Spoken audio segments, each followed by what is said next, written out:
First, we gotta figure out our design. So I've got my photocopy ready, and I've got my stencil from Donna Dewberry, for those who might not know who I'm talking about. But any stencil will work. Lots of places to get them.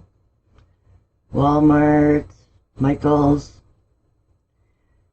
So I decided to do things a little bit different this time. I'm gonna do like a little voiceover to kind of explain what I'm doing. And I put it a little bit fast forward for you guys, because some of these projects can run into 4 or 5 hours or 2-day projects. So I thought I would try something a little different, and you guys can clearly see what I'm doing. I'm just taping down my stencil where I want it and masking off some areas that I don't want to show. And yeah, so you guys can clearly see what I'm doing. If there's any questions at all, please don't hesitate to ask. You know, so it's pretty simple, just masking it down. And if you played around with even just putting paint on stencils, it's very similar. Okay, so the stencil's just going to guide the paste, and only put it where the holes are. Right, so in my first teddy bear, I did a smoother look. So for my she teddy, I decided I would do something a little different. So it would be for any time of the year. What inspired me to do these teddy bears is actually one of my very good friends is having a baby in couple months, and I want to make her something for the baby's room, and it just so happened to be around Valentine's Day too, and just after Christmas and teddy bear season. And so I thought, oh, what can I put together for her? So yeah, you just kind of just put it in. You can just use a spatula too if you want, you know, or just use a card to make sure that it's spread through fairly even.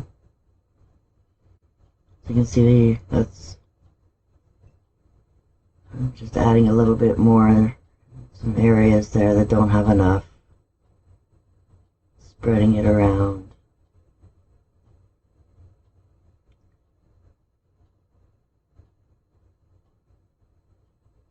If you want it really smooth, you can just leave it like that.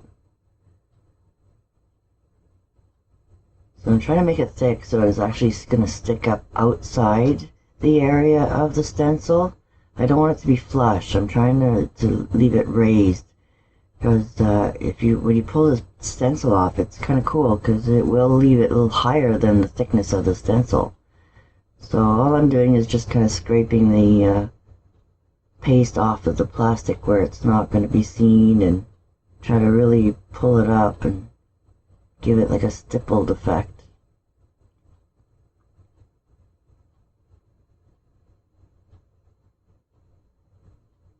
So you can always use, I just use some wax paper or some plastic.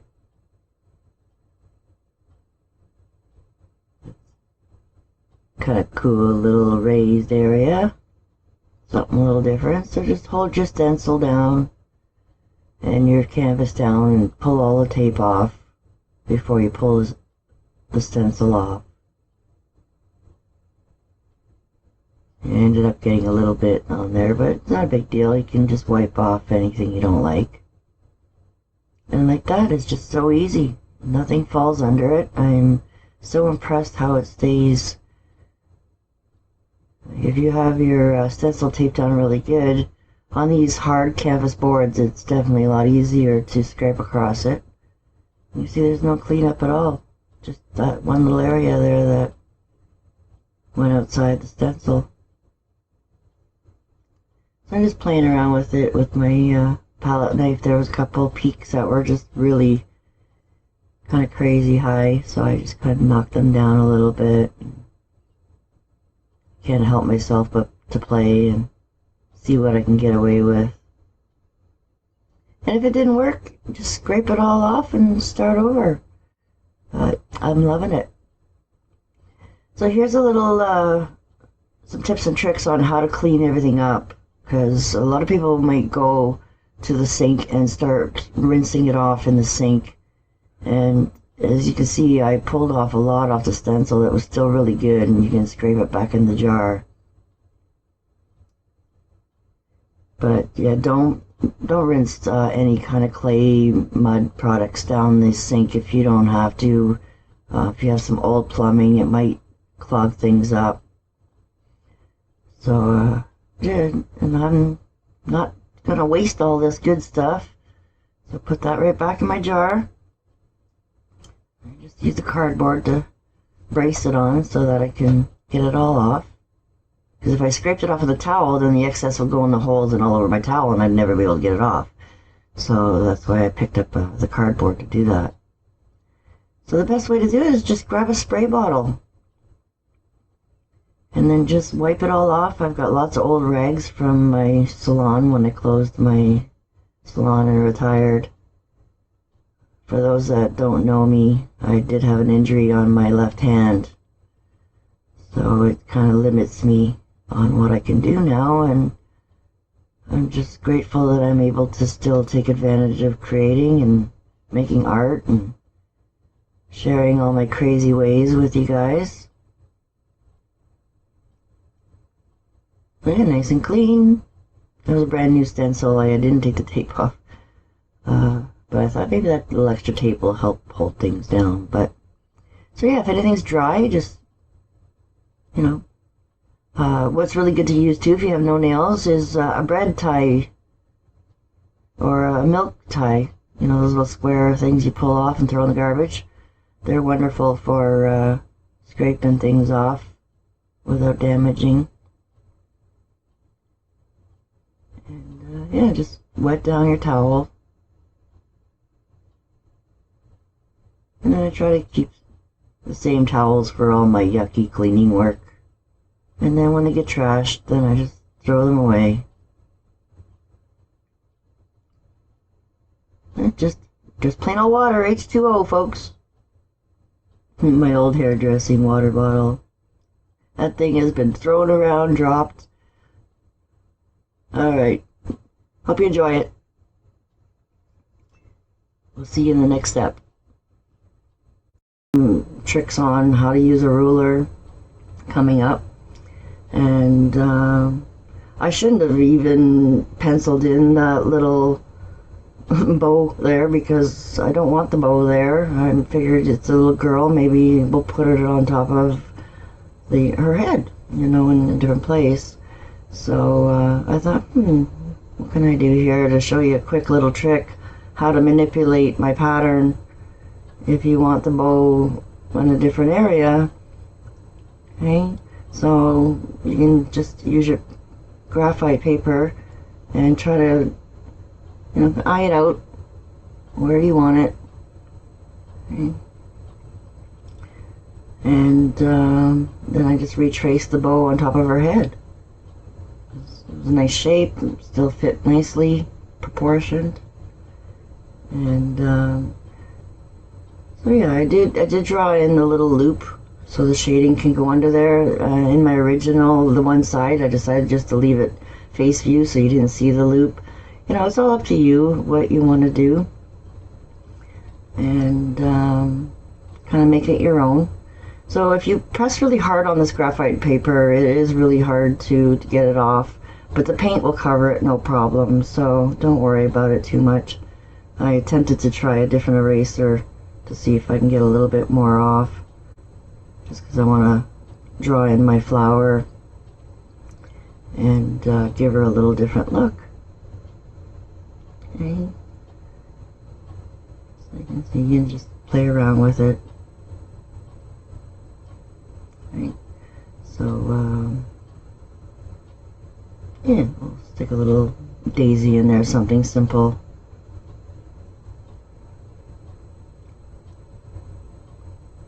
Make it look like it's sitting on her lap.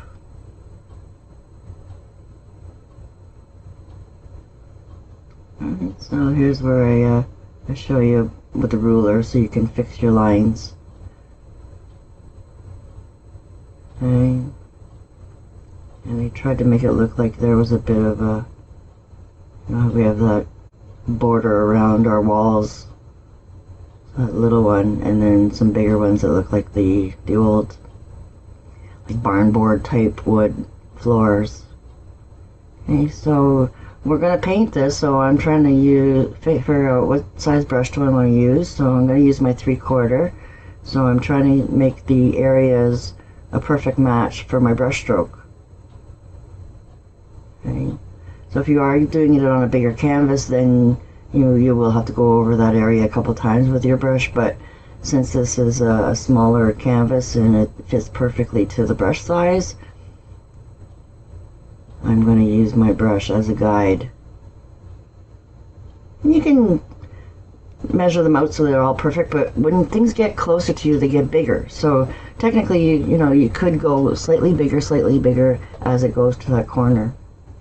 And you can also put a little bit of an angle on it too. On the left hand side is going to be a view of it closer to you, and then on the right hand side is going to be further away.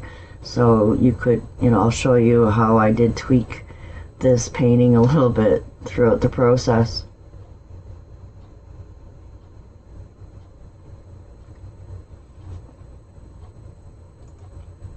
Right, so I did make a new pattern for you guys with the lady version and the direction going into the, going this way, and you'll see that in the e-pack, and you can print her off instead of the boy one if you have both courses. And then what I did a little differently too is I changed her eye, right? So I penciled in the tiny little bit of a lash look. Okay, so it's just really all about shading and making her eye look a little bit more feminine to make it look a little differently. Okay, so that pattern is there for you, and I got this at a dollar store. I had this actually in my son, when he was little, he had all kinds of pencil things, and I kind of adopted it. He doesn't play with it anymore, so going through all this stuff, I'm like, wow, I'm going to keep that. So it's kind of handy. I like it. It lasts forever. So if you're wondering where I got this, just dollar store. Okay, so hope you're having fun with this so far, and we'll see you in the next step.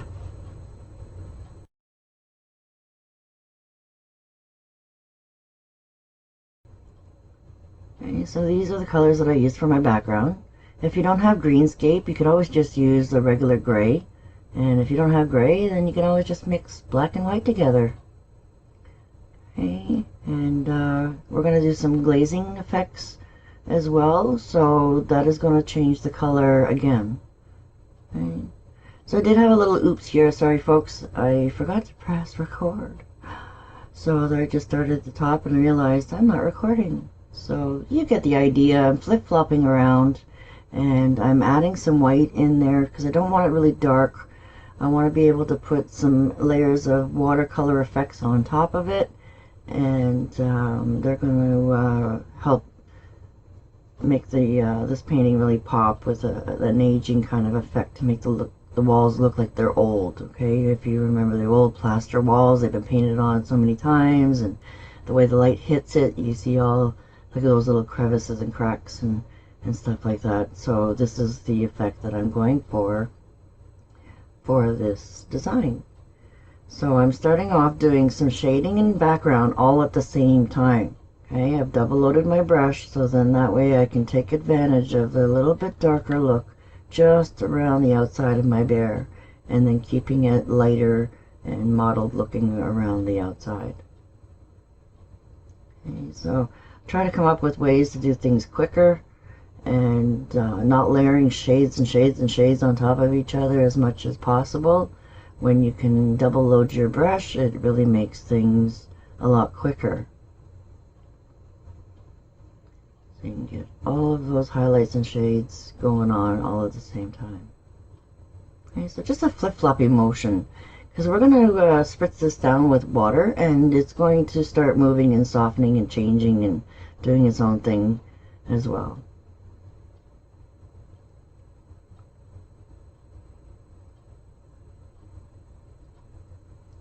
I hope you like the little fast version of the recording.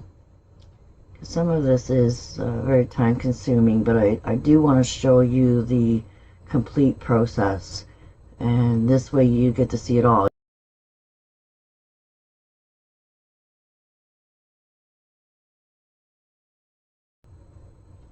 Try to make it a little bit darker down there. So you can see the effect already, that where the darker areas are giving you the illusion. And I don't know if I'm going to put holes in this and wrap it with a ribbon or stick it in the frame yet, so I thought it's good to just paint all the way around your edges, just in case you can stick it on a little bit of a stand too. And then if your edges are painted, then it'll look finished. Okay, so you see how I just used a little mister to spray it, and it'll start modeling it. And that mottled look is what they call that. Okay, so just go around your edges.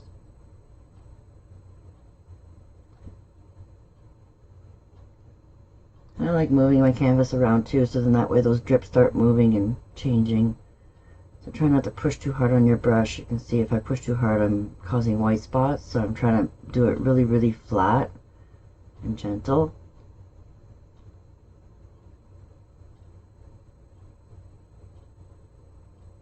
Okay. And I'm only trying to wet the area that I'm working on. I haven't sprayed everywhere, just the very top, trying to keep my bare and the floor dry. You can see it moving. I love watercolors. They give some really cool effects for backgrounds. Almost started to look like a sky, and with clouds that you could let this dry and add to. I could have made her sitting outside on the grass.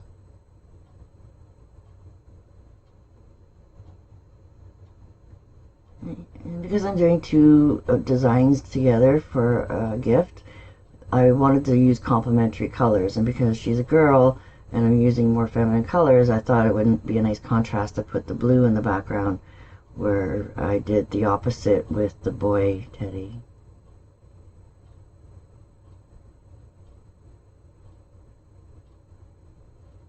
So we did a poll there. I was still undecisive what to call her, because I called the first one Teddy Bear Love just because, you know, Valentine's Day is around the corner.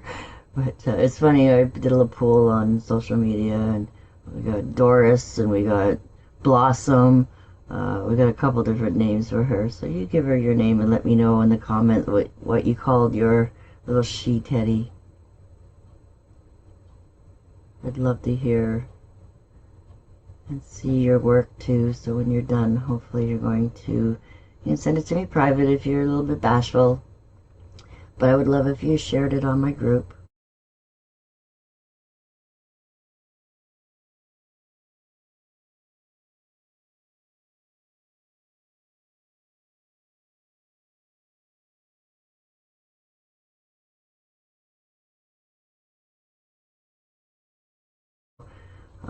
If you've been following me for a little while now, you've seen that I've done things a couple different ways, trying to figure out how the best way to do the videos, and I finally invested in another camera, so I got two cameras so I can show you my plate view.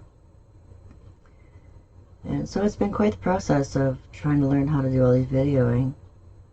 So you can see that I'm just doing a basic color, the cameo in the background of the bear, and I'm doing it light enough, and I put my pencil marks hard enough that I can see through my paint, and I want to still see my lines through the paint, so it's just a very light base coat just to get color into the canvas, and so you can still see all those lines underneath the cameo.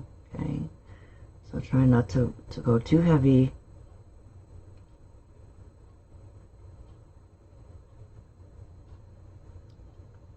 And again, doesn't have to be totally neat, just to get the color in there. And you can see a little bit of the dripping happening there on his left shoulder. You know, you'll see how I blot out some of that drip if it's falling into it. And you'll see me with my little sponge. That sponge is just dry, and I'm just using it as a a mop to mop up any heavy areas that are dripping out of control. You can use a paper towel too, I guess, if you want.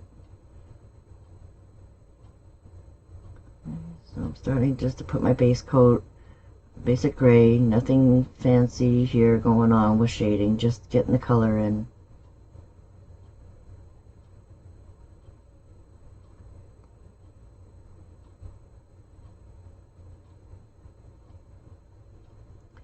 And to give you a little heads up too, while we're here, make sure she doesn't look like she's falling down the hill, because after I got it down and I thought I was following my pattern, but I seen that there was a much stronger angle going on than I would have liked. So you will see in the process later on, I do adjust that, and I thought, darn, you know, that doesn't make me look very good if I don't even know what I'm doing. But you know what? These are all excellent opportunities for me to show you how to get out of trouble. And if I don't have little happy accidents happen right in front of you live, which actually I'm really loving the process of just painting and leaving the camera quiet and doing these little voiceovers, because I found myself being able to get lost in my design and just really feel it and love the process. Because if I'm trying to talk to you while I'm painting, I find it's a distraction, and I'm just not into my creative process the same way. I'm stressed out more about how you're seeing things and how you're hearing things, and so I'm actually really liking the voiceover opportunity and sitting here and watching it like you're watching it, what you're seeing, and so you'll see a lot. I love using my fingers, folks, and if you're not the type that likes getting paint on your hands, wear gloves, because I have to say one of my best tools is my fingers. So you'll see me smudging and moving and removing and fading and blending and all kinds of little things that I've done with, and I have to get my fingers in things.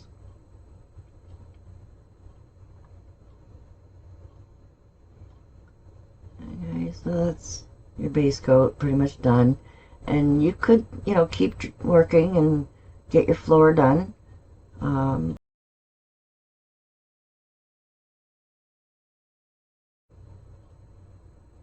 Okay, so we're going to start our floor now. Just licorice and white, titanium white.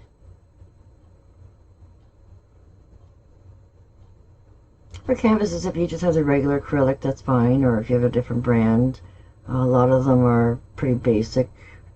You can come up with your own colors if you don't have what I'm using. Okay, so your background is dry on the floor part. Okay, so for the first part, I find it's easier to do it upside down. Okay, so we're going to just do the highlights right now. And I'm just blending my brush and adding some floating medium into it to make it like a milky wash.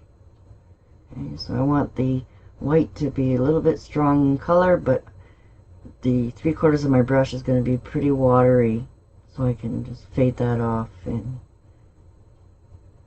so again, with your background, hopefully you can still see your colors, your lines from your pencil.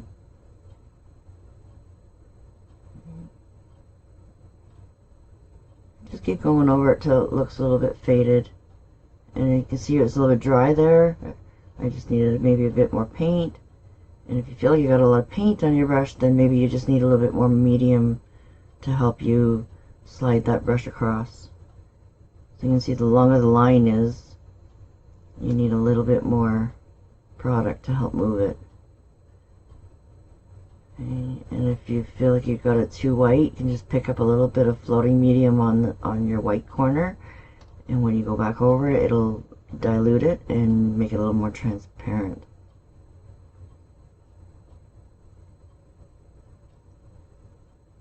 Okay, so it looks like the front of the boards.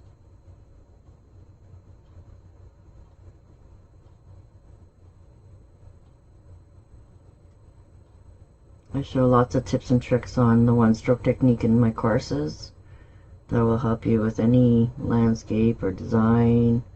It doesn't have to be all about flowers. Okay.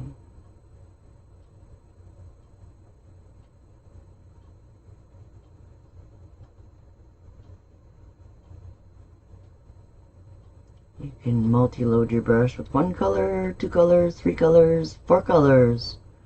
Blend even more colors. Right? So it's really limitless.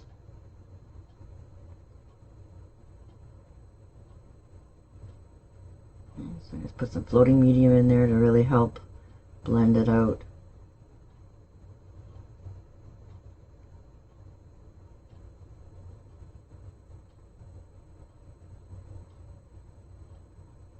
And that little sideboard.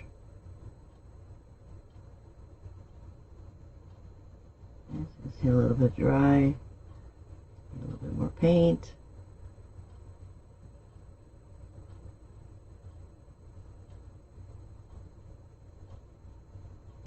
I picked up some medium and wipe it out with my fingers.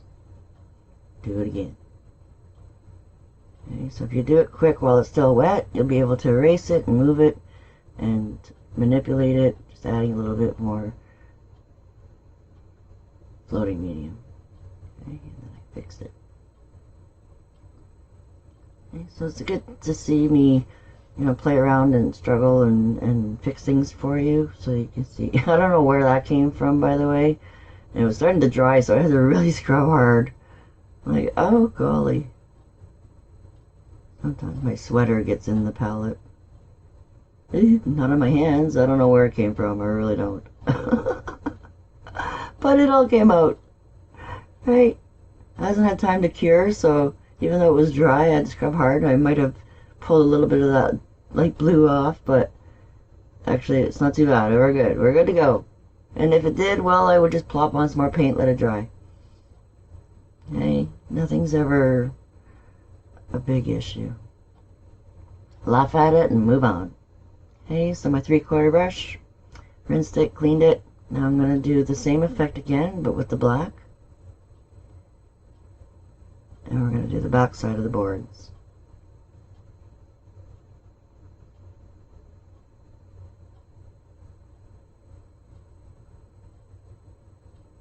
And see how it deepens that gray, but you don't want to cover the gray. Back there is a little bit hard because it's a smaller area. But we're going to put some more highlights and shadows on there too, so just getting that dimension.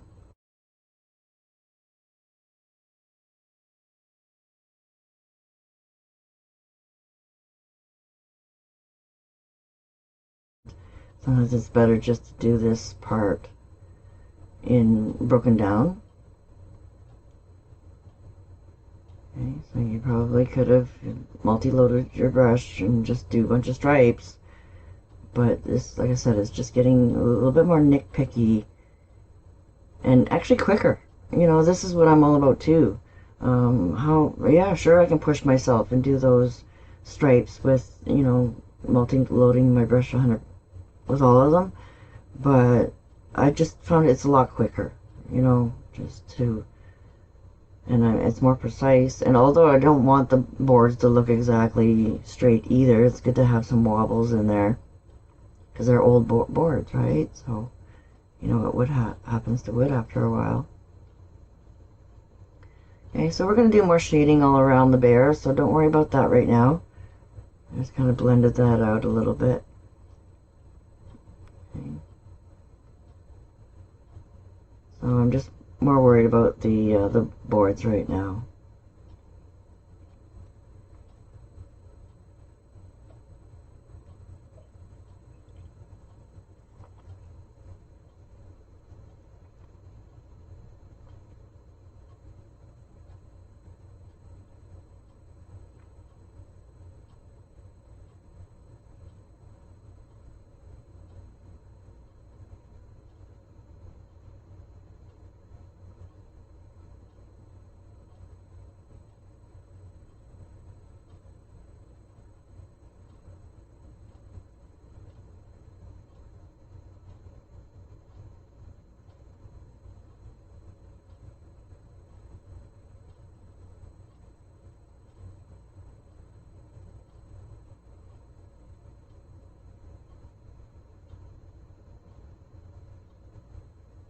And working from the top and working your way down is better, so then that way you're never on top of your old stroke. Work your way down. Make sure you're happy before you move on to the next one.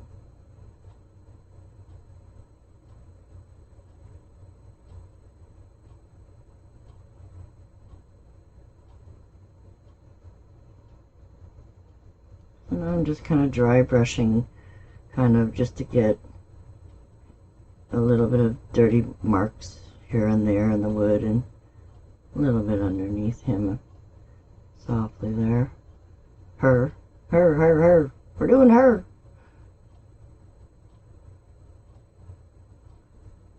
I got my boy Teddy on my brain.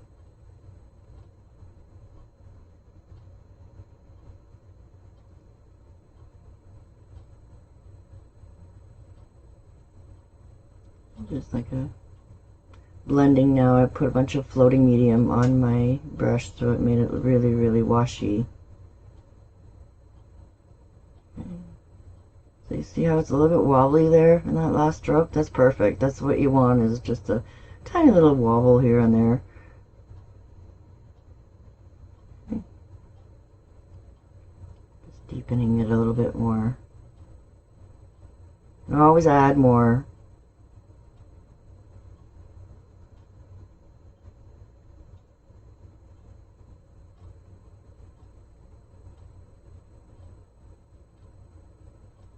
Lots of floating medium.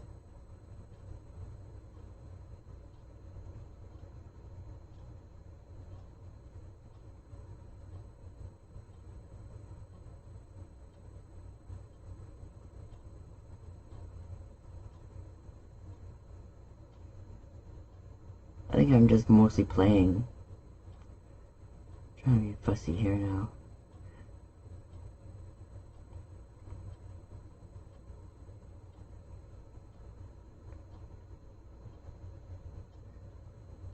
But don't worry, we're going to streak some white back over those areas and get our feather brush out. And if you don't have one, I personally love my little homemade version. And you can see it dry.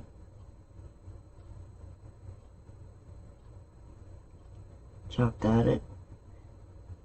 And the way I cut it, I guess it worked out that one side was a little bit more cut into it like V's than the other. The other side is a little bit more soft and feathery, and the other side has got some strong ones. And I actually love that I cut it like this, because I take advantage both sides depending on what I want, all in one brush. Okay, so it almost has a little detailer on the very end. Okay, so you try and just find an old brush to pull around. And if you have a couple, then maybe you'll have a couple different versions. You know, play around with your scissors, make sure they're sharp. And how to make this is in the my hack series. I've got 3 so far.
I love to see when you guys show me your versions, and love to get that community group growing and getting more people to share their work that was inspired by me. or the things that you decided to make because I gave you that little push to try it. So you can see how it's starting to look more like a floorboard now with the black little streaks, and how you can play with it with that little detail there to kind of make like little knots in the wood. The Boy Teddy, I just left it kind of like this, but this one I actually added a little bit more white highlights on the board again.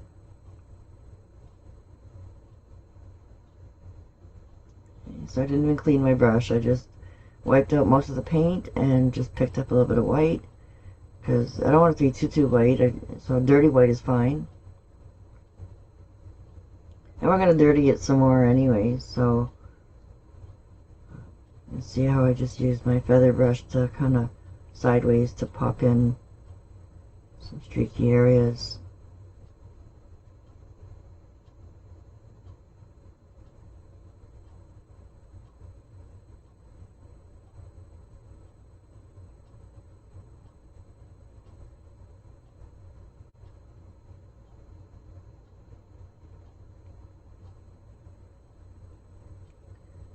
Alright, so I'm just popping up the top of these little peaks with a little bit more white. I'd like them to stand out a little bit more. And I'm not being very neat about it. I'm just kind of just glazing my brush across it sideways, so it's just catching the top parts of the peaks. Right. So it's okay if a little bit of paint plops in the center of some of those petals, because we are going to add another layer of color over everything. Okay, so this will just help pop them out a little bit. So if you made them too blue, then doing this step will help pop them back up again. Okay, so don't take too much time. Just quickly go over it, but let it dry. Okay, don't do your watercolor on top of the white paint that's wet. Okay, let this dry. So I figured I would just stop here and do this quickly just to let it dry. Let it dry.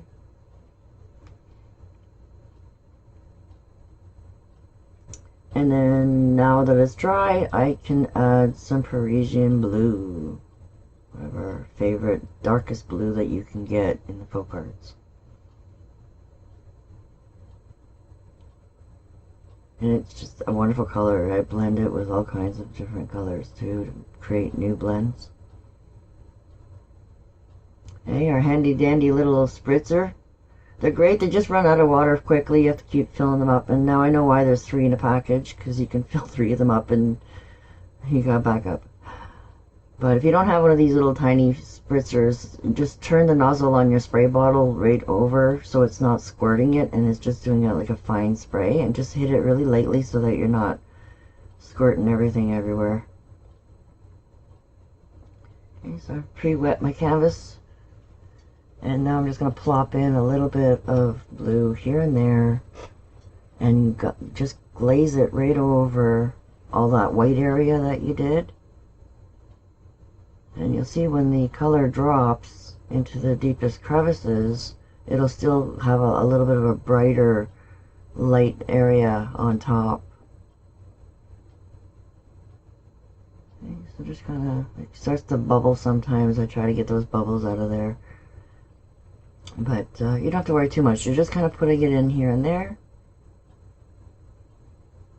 Trying not to cover any of your really light areas so that you can still get that 3 different colors going on. So you can see now that I'm spritzing it very lightly. All the darkest areas of the raised areas are falling, right? So it's popping up that white to make the flower stand out again. Okay, so just play with it very, very little bit and not too much. Like just a couple times to guide it a little bit, and that's it. Oops. Make sure the spray is in the right direction. Okay, so if anything's too thick, you can spray it a little bit help it be a little more translucent. And then just keep dabbing your bear to control your drip so that it's not falling into your bear, and then you can keep working. But if your table's crooked, then it might keep dripping in weird ways, so stick something under it so it's straight, and then let it dry. Pouncing off some of that color, so I want that white to pop out. But you can see how it's still really dark in places. Leave that alone. Don't dilute that, because watercolor gets lighter when it dries. And if you feel like it's too translucent, let it dry, or add more blue paint to it until you're happy with the color, and then let it dry.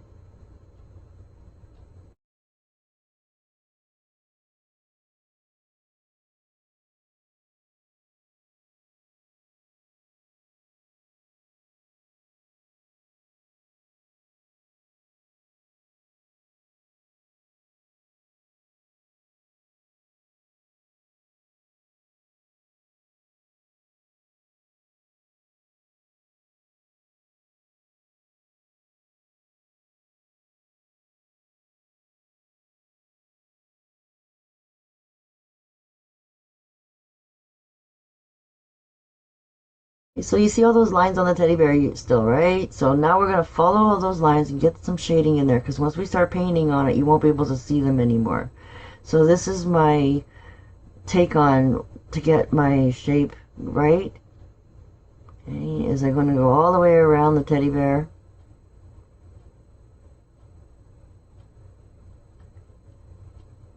And you'll see when I did the boy one, I did do things a little bit differently.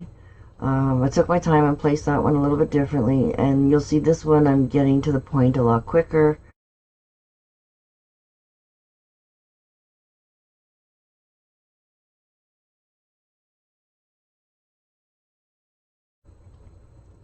Okay, so I'm going to multitask a little bit more where I didn't do that with the first creation.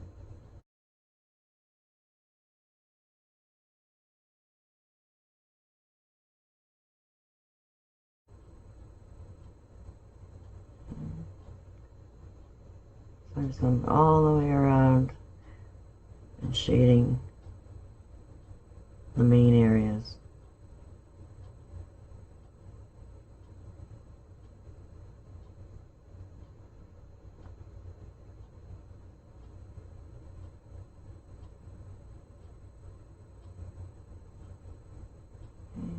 Don't spend too much time driving yourself crazy. Just get it in there. And you can even use a pouncer if you wanted to. You'll see later I do pounce a bit more. So don't worry too much about getting it perfect. Just get it so that you can see the dimension of the line, how big it is. Okay, so lots of floating medium in there to help it. Okay.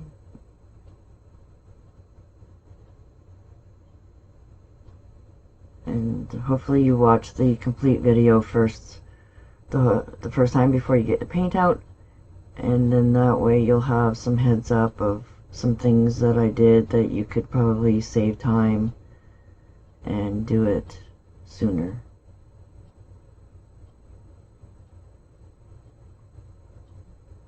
I'm not even worried too much about that streaky line, because I know it's all going to get covered. Okay, so we just don't want to lose our shape. And once we start doing all the feather brush to get the fur on there, you start to lose some of that shape, and this is definitely going to help you keep that shade in there, and also keep you directed on where the darkest area should be. Okay, starting to drip a little bit. Dab that out of there. And I'm even okay with the brown bleeding in the blue. Okay, don't even worry about that, because it's just we're gonna add some more of that brown into our background and that's what's gonna give it a little bit more of a glazed look.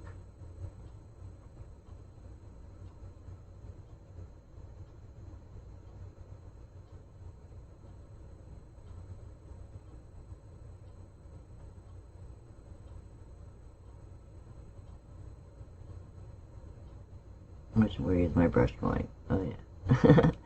Okay. Now, just trying to put in a little tiny bit of placement where the shading is going to be. So behind is right along his cheek on that side. And technically there is a bit of a space and a double area in one ear that's different than the other ear. Okay. So again, just so I don't lose my placement on where the eyes are supposed to go. And around the nose, this is the only area I don't double shade. You'll see that everywhere else that's inside the bear, wherever there's a line, I actually did a double shade.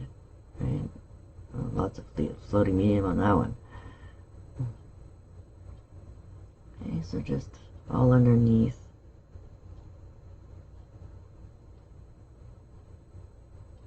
Paint around your ribbon.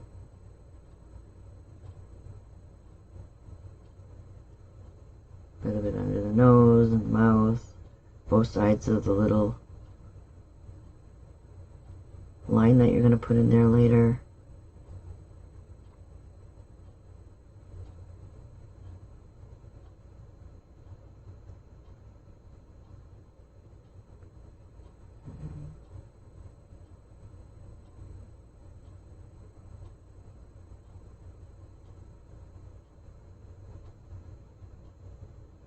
And then both sides. You see how I do the double shading there? Okay, so you're going to do that all in the areas where there's creases under his arms.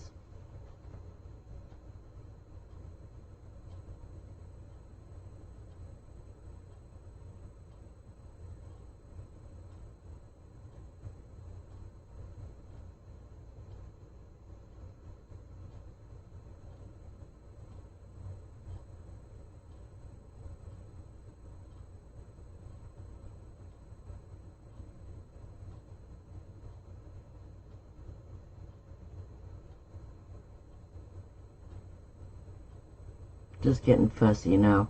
Folks, you really don't have to get fuzzy. But again, it's a great opportunity to practice your preciseness, right? And like I said before, you could even just take a pouncer and pounce inside this now and have a different type of teddy bear look, not so hairy. But I was trying to go for the old-fashioned type teddy bear on an old-fashioned floor and an old wall, and you know, just give it a little bit of a warm old-fashioned look. Okay, so you can see that I'm shading on the outside too. Okay, because one, I want the shade to look like there's a shade on the wall.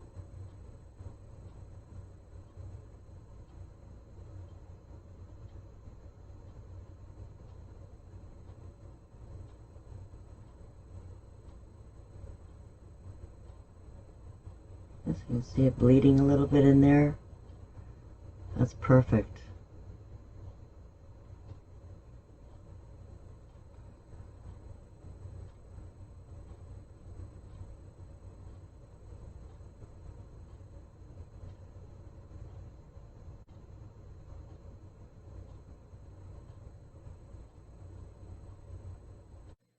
Okay, so just for the 12, something smaller, or even a 10 if you want. I'm going to come back a little closer for you again so that you can see what I'm doing. And I'm just going to side load a little bit of that black and try to come up a little bit higher and even add another railing. Because when you do look at illusions, sometimes they are a little bit bigger in the foreground than they are in the background. Okay, so I don't want to follow that line. I want to kind of straighten that right out. Okay. And then I'm going to try and fix this one here. And I'm going to come up a little higher in this corner.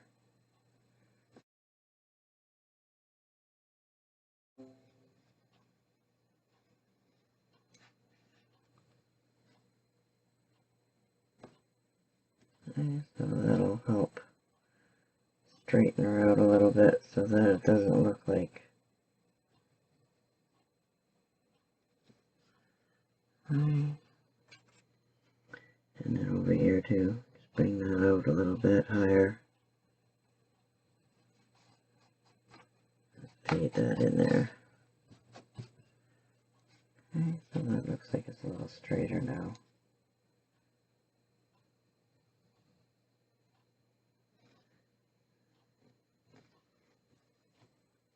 Don't want her falling down the hill. I'll just add a little bit of darkness down the sides. Okay, I'm just going to let that dry, and then I can always skimp over it with a little bit of white. Or you can do wet on wet. So just a titch more white.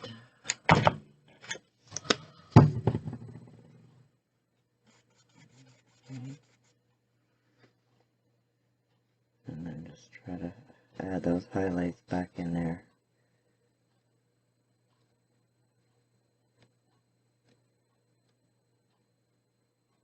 You can always get a little bit of that greenscape out too if you're feeling like you need that mid-tone back in a bit.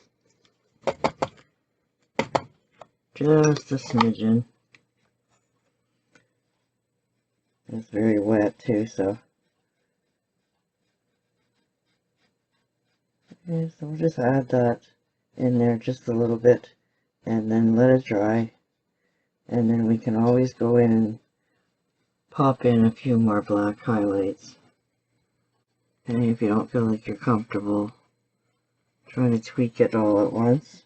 Okay, but I always start at the top and then work my way down. Okay.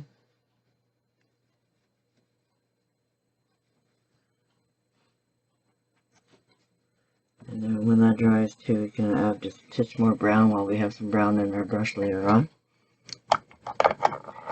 Okay, so what do you think? Let's go back a little bit straighter. We might have to move down our highlight just a smidgen.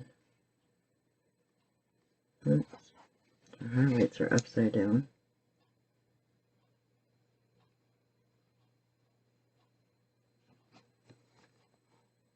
Okay.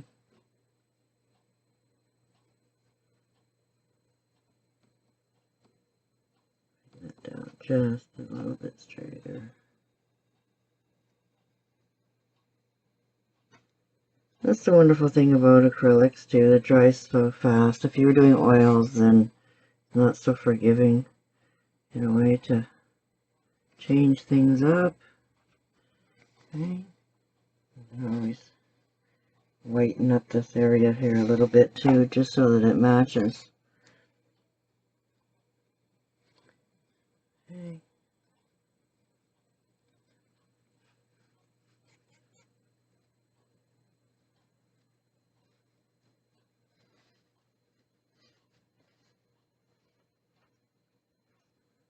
Straighten that out a little bit.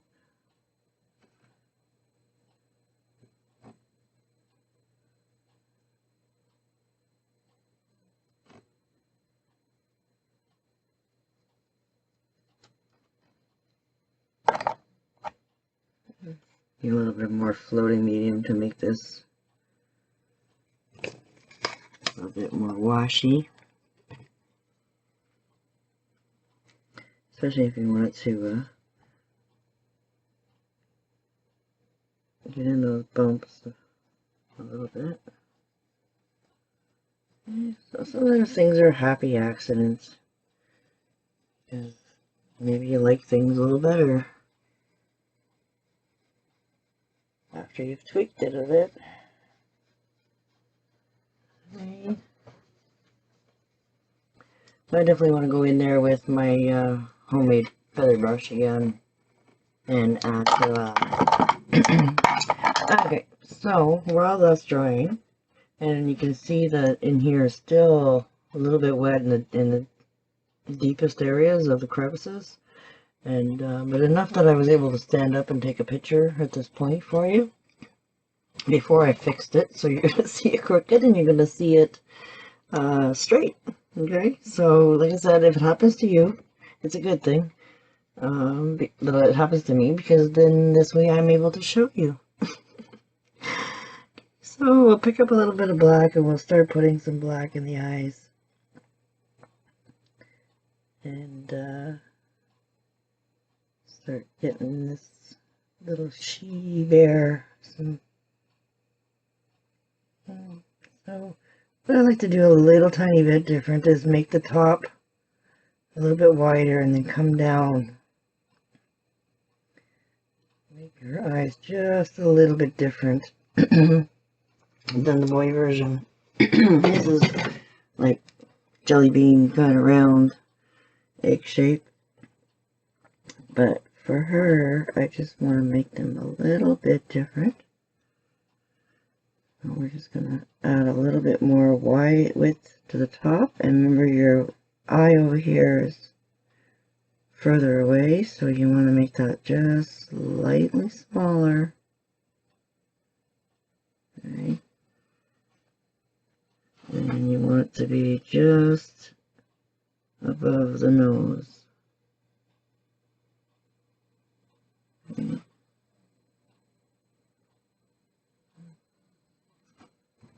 So we can always adjust that a little bit too when we're putting our fur around the eyes. And there's a lot of times you have to go back and fix the eyes a little bit. But you can always just erase it with a clean brush and fix the shape if you're not happy with it. It's almost like an upside down pear in a way. Just very subtle.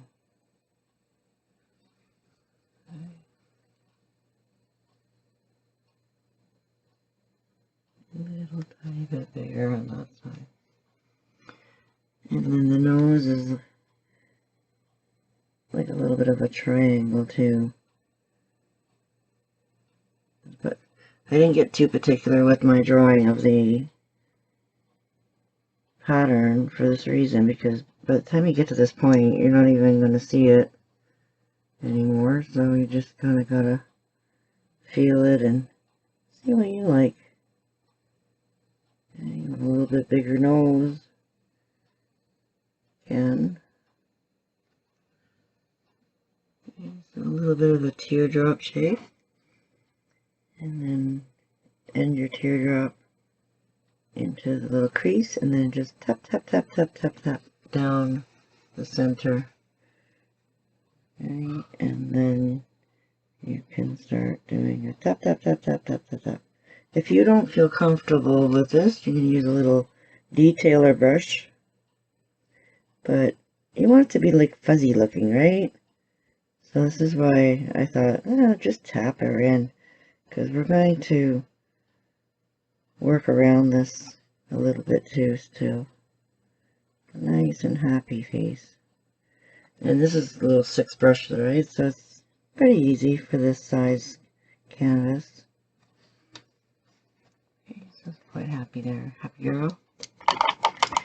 And then we're going to, since we're doing the opposite of our boy there, we're going to make the ribbon in her hair, engine red, because that's what we used in the, although it looks a little bit pinkier in here, but we're going to add some highlights in here too, so we'll just start getting that first coat in there, and then we can always tweak it a little bit more. Okay, so not too watery, because it stays very translucent. So my brush was in the water for too long there, so I'm just going to dry it a little bit more and pick up some fresh paint. And then, yeah, it's a lot better now. Okay, so just a little bit of hill here and a little bit of hill here. Okay, and just color it in for now. And then bring it all in as if It's all going, so if there is a little bit of streakiness going on, you want it to look like it's natural. So you're going to go towards there, and then you can even go in a downward direction for his little knot, her little knot.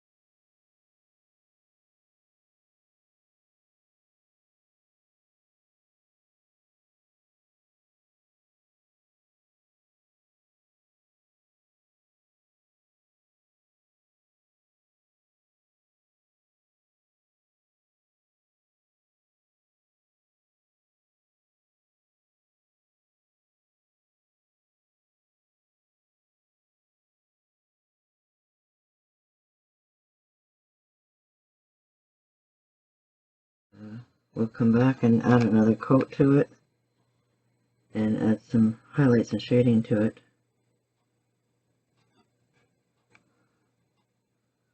I'm just trying to give it a little extra coat there.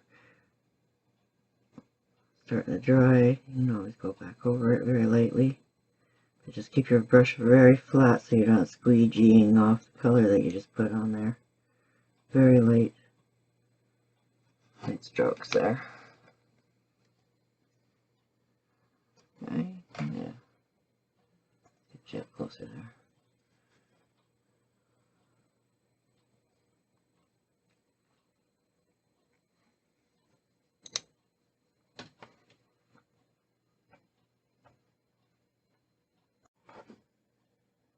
Okay, so I'm still not happy with my lines. Remember our little trusty ruler there?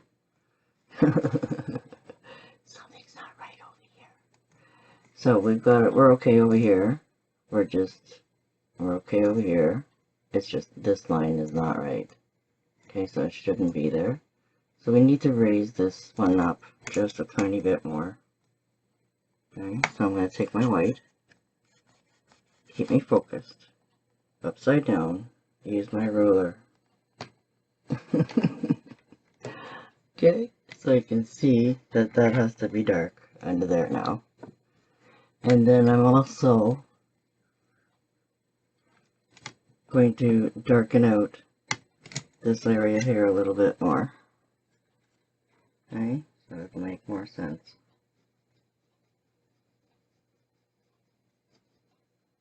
For now. Okay, so remember what I was saying, a little bigger on this way, coming out smaller. Okay, so this will look a little bigger over here too. Okay, so now we can add our black under there. Okay. Oh, we'll get it right, we'll get it right. And pick up a little bit of gray. Make it look a little bit streaky and lighter here. Okay, a little bit of white. Mix in with the black that's there.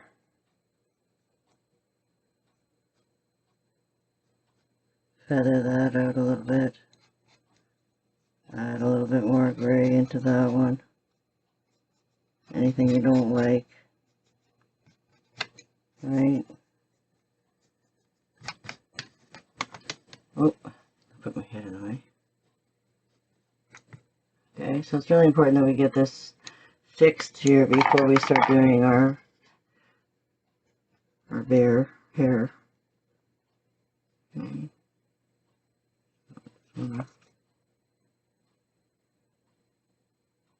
You see how I'm not afraid of the paint, and I hope that you will learn not to be either.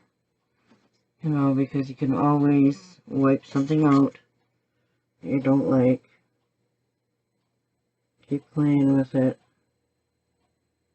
until you are happy.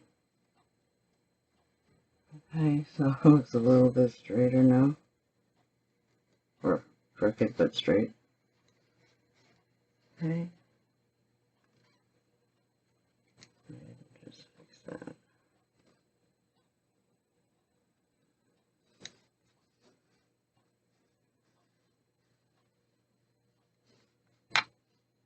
There. That's better.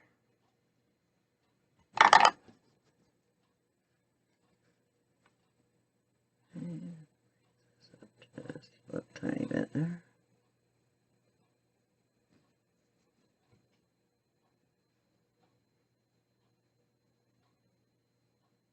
You can always get your handy dandy ruler out. Let's see how straight that is.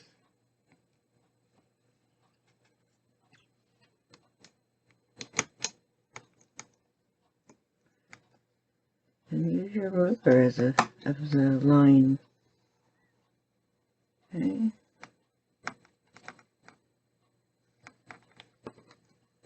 Oh boy, there we go. Now we can see how much more we have to raise this side. Okay, so don't always have to depend on your eye. Okay.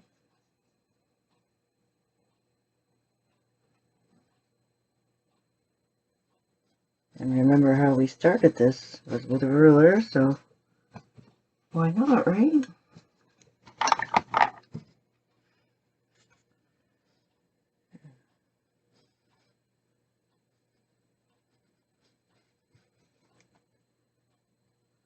That's better.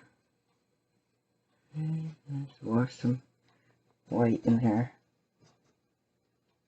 So there's lots of ways of doing things, folks. Okay.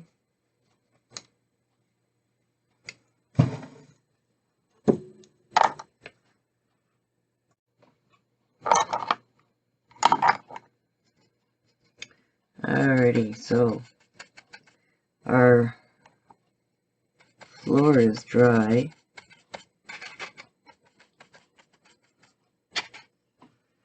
And I just want to add a couple little streaky areas back in here. Not too wet, and we want it fairly black so that when we streak, it's going to show. We can just bring those streaky parts back out a little bit.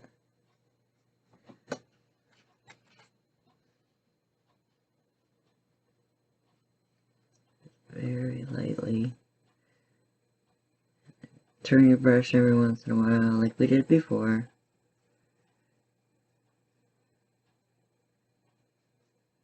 Okay. Add some interesting marks. Okay, and then I'm going to not even clean my brush, I'm just wiping it out, and I just want to tip a little tiny bit of white. And we can add just the odd little white highlight here and there too. Especially around the little... We all have a good side and a bad side of our brush, and hopefully you know what side is going to be your little detailer little areas.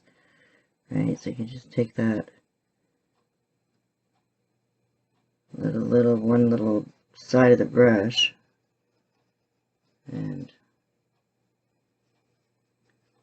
smudge it out a little bit.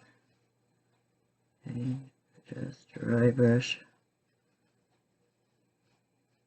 some highlights in there. Very, very lightly.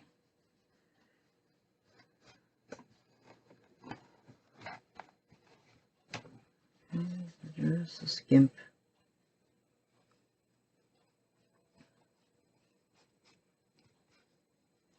So this shouldn't take too long to dry at all. Okay.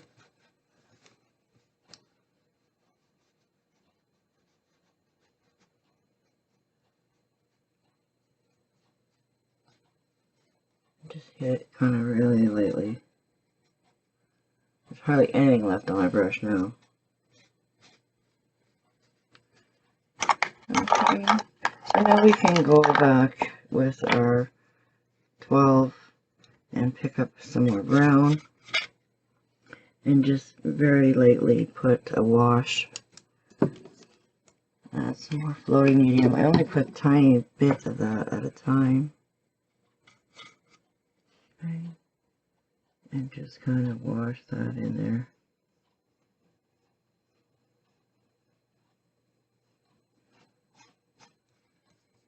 Okay, just let it fall into those cracks where the gesso is there. Okay, so we can just blend that back in there. And Bob's your uncle. Okay, or however you want to say that.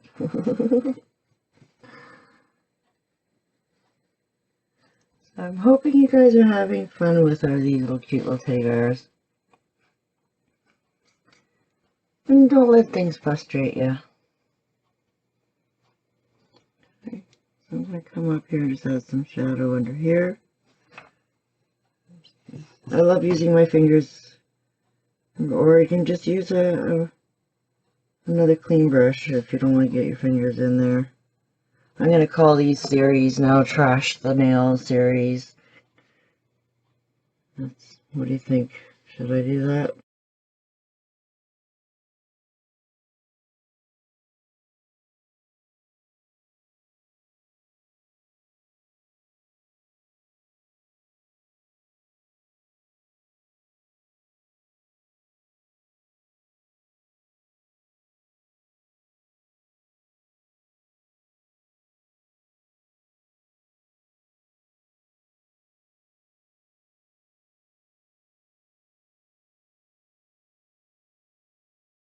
Keep in touch with me.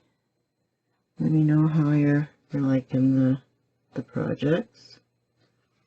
Try to do things a little bit differently every time I do them, just experimenting still on different teaching ways. So this is all going to get covered, so you don't have to worry about it being too neat. Just gives you the guideline, right? Where they are. Okay. Just stand that out a little bit more so maybe you guys can see. But you don't have to spend a lot of time here. You'll see how much gets covered. Okay. And then maybe just a little bit darker here in the V line.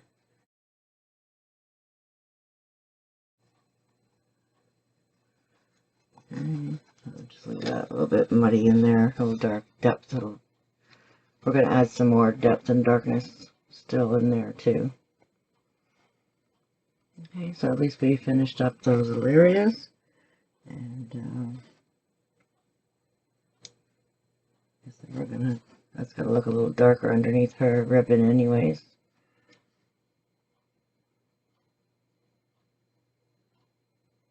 Okay, all the way around everything basically.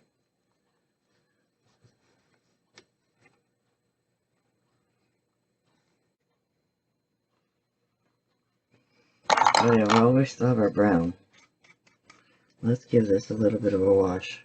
We're going to add some more brown into our wash. Okay. So let's get this back in there again. Okay. There we go, nice and blended again. I just get so excited. And I'm feeling like deja vu because I've already done a couple of these now. Like, what do we do next? Oh yeah, what did I do last time? So, yeah. What do you think of those floors now? They're much better, right? Okay, so where I want to put some darkness is where I'm going to blob some water with my brush now. Okay? Very, very subtle little areas. I don't want it to take over at all. Okay? So just behind here a little bit, you know, and you can see where the puddles are. So now you can add a little bit of a water on your plate and make a little bit of a muddy, very translucent, and just plop in a little bit of color here and there and see where it goes. Okay, so you can see actually on the camera there wasn't enough water in that area. Okay, so just to add, if you haven't played with watercolors before, you know that they can take over and Okay, so just try to find those wet dark, spots again. And okay, so if there's any areas that are too heavy, you can just grab your spray bottle and dilute them a little bit. Okay, and then hold your canvas up if it's going into a different area that you don't want it to go. I'm going to try and keep it away from our teddy bear. Okay, so very subtle movement with the dark. Okay, very, very subtle. Okay, just a little bit more water by my teddy. See that it's not bleeding nicely there. Okay, let's back you up here a bit so you can start to see the effects. Okay, so I did want to keep this corner here dominantly dark. I don't want to cover up these really nice blue stains that are happening here and there. I just want to intensify it, soften it, age it a little bit.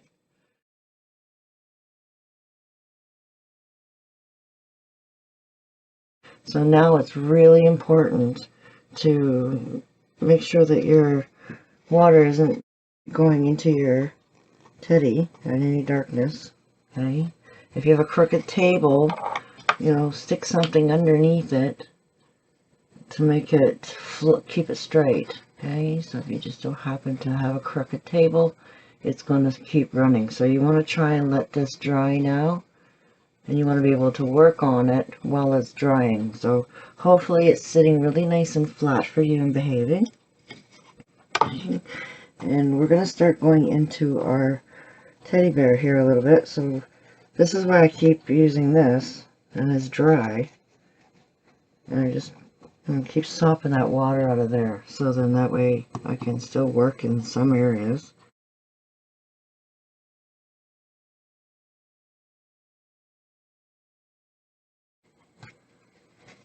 Okay, so that's all I'm doing. So now we're going to get our small little pouncer. Okay, so if you're doing a bigger one, you can definitely get away with a bigger one, but I like to have control over it. Okay, so what I'm doing is just kind of pouncing half of my brush with color. Okay, so that way I can really control the edge. Okay, so what I'm going to start with here is actually all around my feet. Okay, so we're just kind of muting that area just a tiny little bit more. Okay. So I said not to worry too much about your shading. It was just placement more than anything. Okay, and it's great practice too to learn how to do it. Okay, but it wasn't for any other reason than for this. Okay, so we did all around the inside. Now we're going to pounce very, very lightly just to smudge that line. So we're going to give it a little bit of a smudginess and softness all the way on the outside. Okay, and work your way around slowly and try to stay right on top of your wet paint.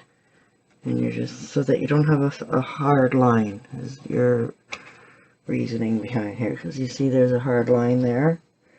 Okay, so we're just going to soften that just a little tiny bit, but we still want to keep that light area in there. So just very, very, very gentle. Okay, so supposed to be just to smudge it a little bit more.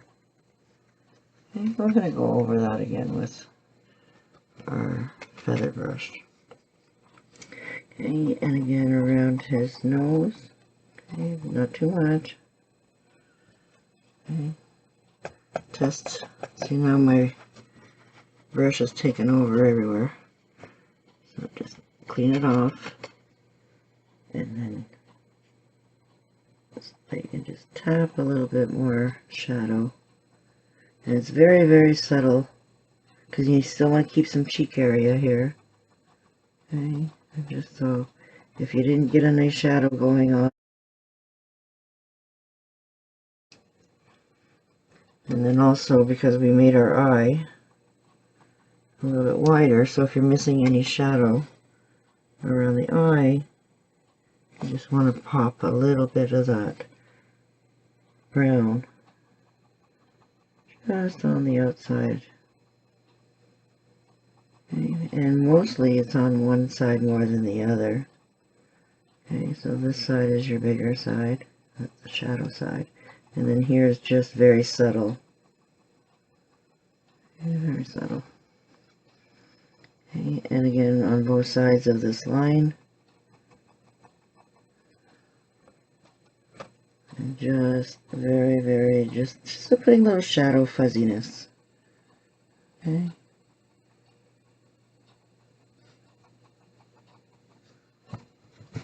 And then now we can add a little bit of cinnamon.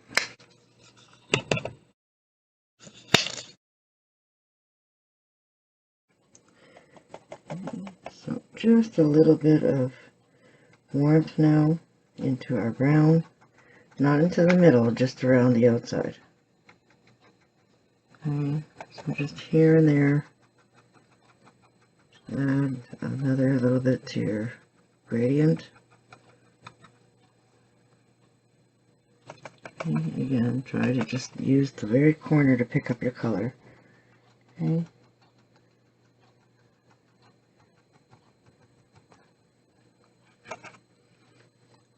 And all the way around where you did some brown, and just here and there. Okay, so bringing in that darkness just a little bit more, and a little bit of warmth. Okay. I don't put too much on his cheek in there, but just a tiny little bit. Okay, so you know you didn't do any, see this is still a hard line in there, so I'm just adding some warmth in there. This is the side that is fuzzy. Okay, for now. Okay, and just add a little bit of that cinnamon in there. And this just helps give your fur the undertone it needs. Okay, so you don't have to be too neat about it. Just pop it in there. Okay, so, and very dry brush kind of now, you know, just kind of adding some, oops, we don't want it in there yet. Okay, so just adding some warmth. So then we start doing those lighter strokes of hair, they're going to pop out a little bit more. So I know it looks a little bit blotchy, like he had one of my drips falling in there. Okay, so I'll lighten that up a bit if it's too heavy. But the brown is going to start really falling into the deeper areas.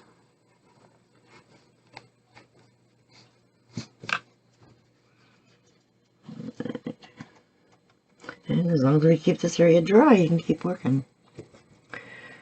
Okay, so now we're going to pick up some, what I have used before, what I'm running out of, is sunflower yellow. But if you don't have this like pastel kind of yellow, then you can always make one. Alright, so let's make one. There's marigold and there's moon yellow that you can use. You can see moon yellow is much brighter. So if you have the marigold, go with the lighter one, or even if you have the regular yellow. Okay, so I don't have any of that handy. They've changed the yellow formulas on us. Okay, so then we want to add just a tiny little bit of white into that. And I'm just going to reload my white area over here so I can pick up just a little bit at a time. Okay, and we're just going to use our pouncer for now to mix this color. Okay, so something like that. Okay, so it's very similar. And if I can get a tiny little bit of this out of there, I can actually use my original as a guide to see. Not too bad. Just a tiny little bit more white. to lighten that up just a little bit more. And I'm going to have to make more of this too, because when we start doing the fur. So try to make, you know, enough that's going to last you.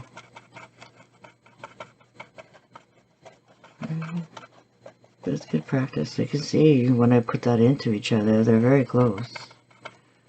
Okay, so that was the marigold, and just with some white. Okay, so I'm just trying to squeeze all that good paint out of there. And then, because I want to keep my brush dry, I don't want to rinse it with water yet. Okay, so now we're going to go back into the edge of one of those little puddles there. And we're going to start pouncing our feet. Okay, so, and if you're getting a little bit too light, you can always pounce in a little tiny bit of that brown.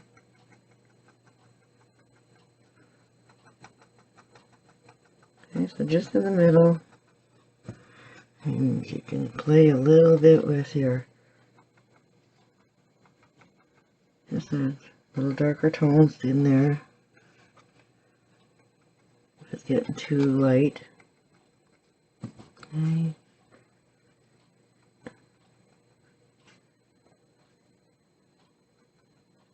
And then, so it's like a little softer texture in there. Okay. And we're going to just leave it like this for now and let it dry, because we are going to top it off with a tiny little bit of white at the end as well. Okay. So you can double load your scruffy brushes too.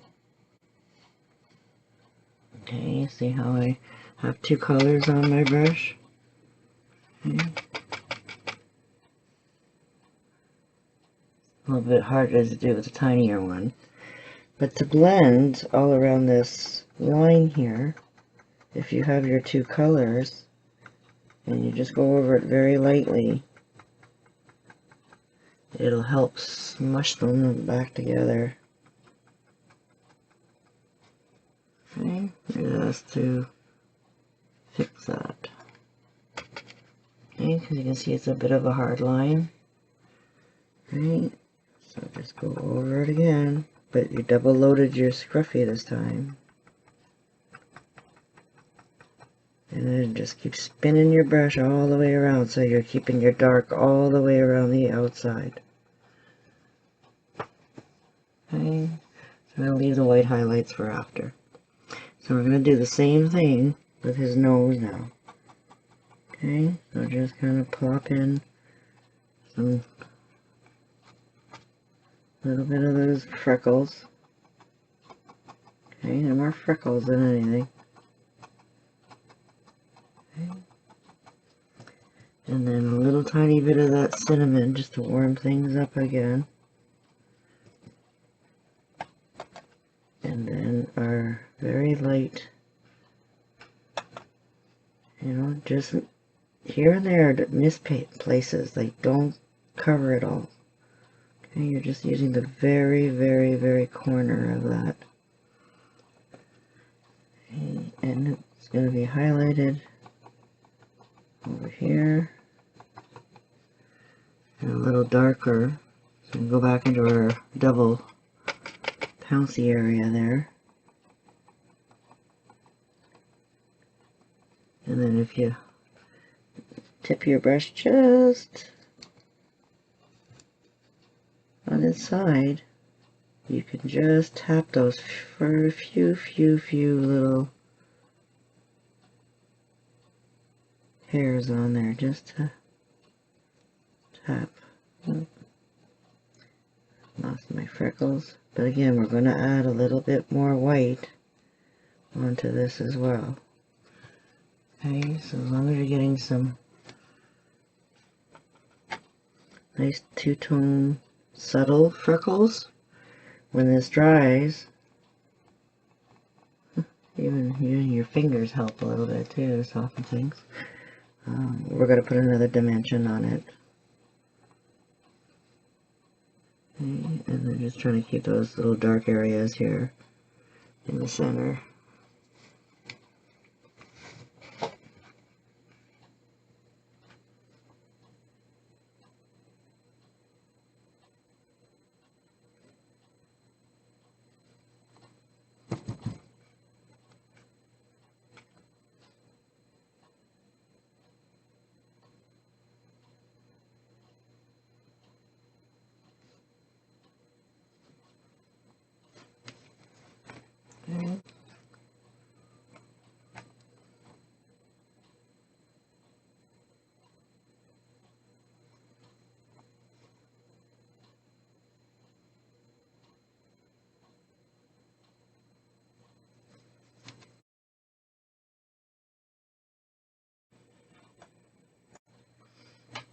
Alrighty, the time that you've been waiting for.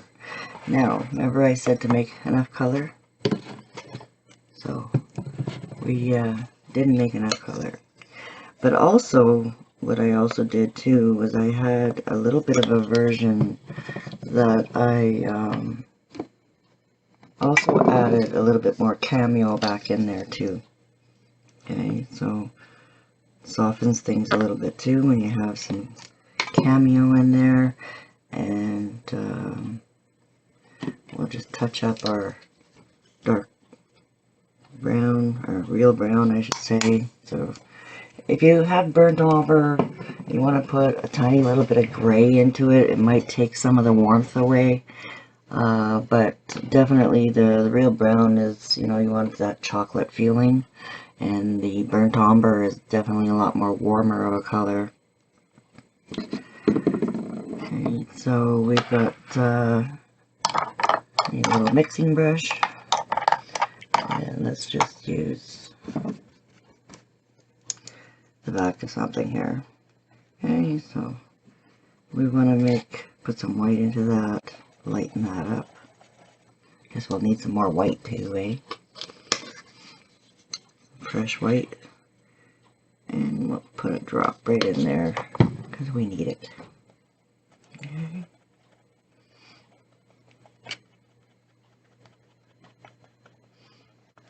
I'm going to create that.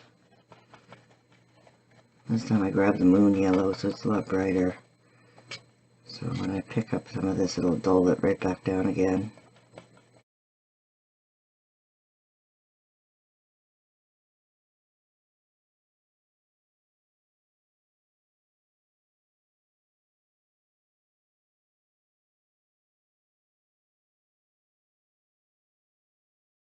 And squeegee that over there again.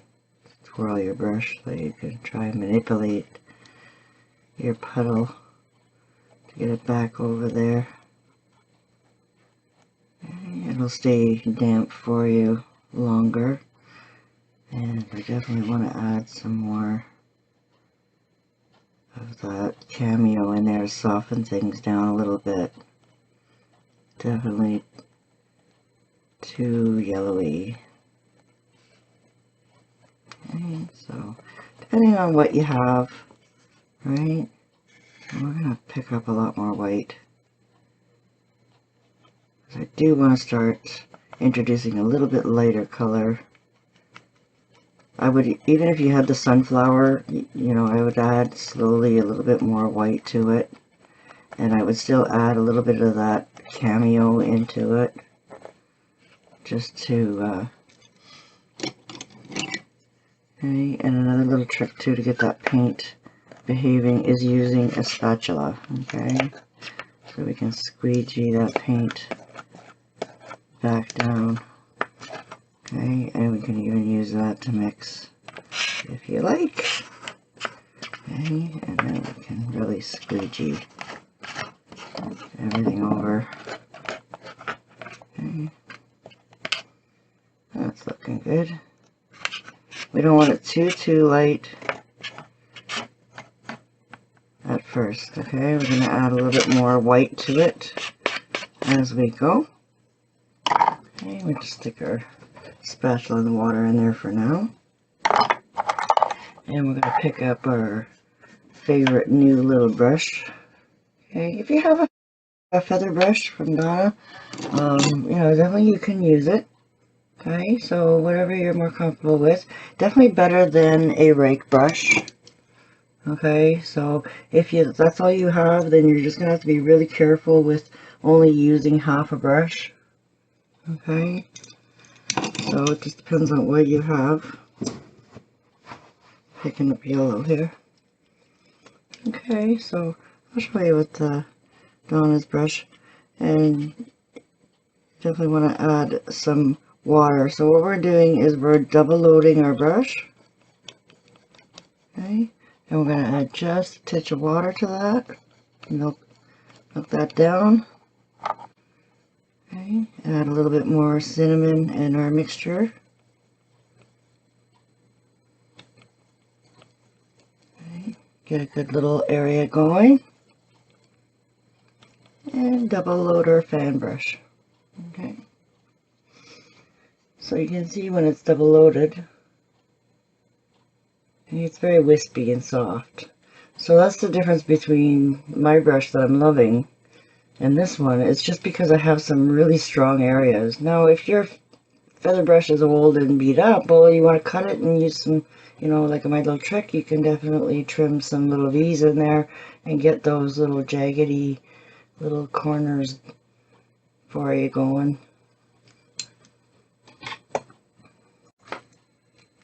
And so load that up.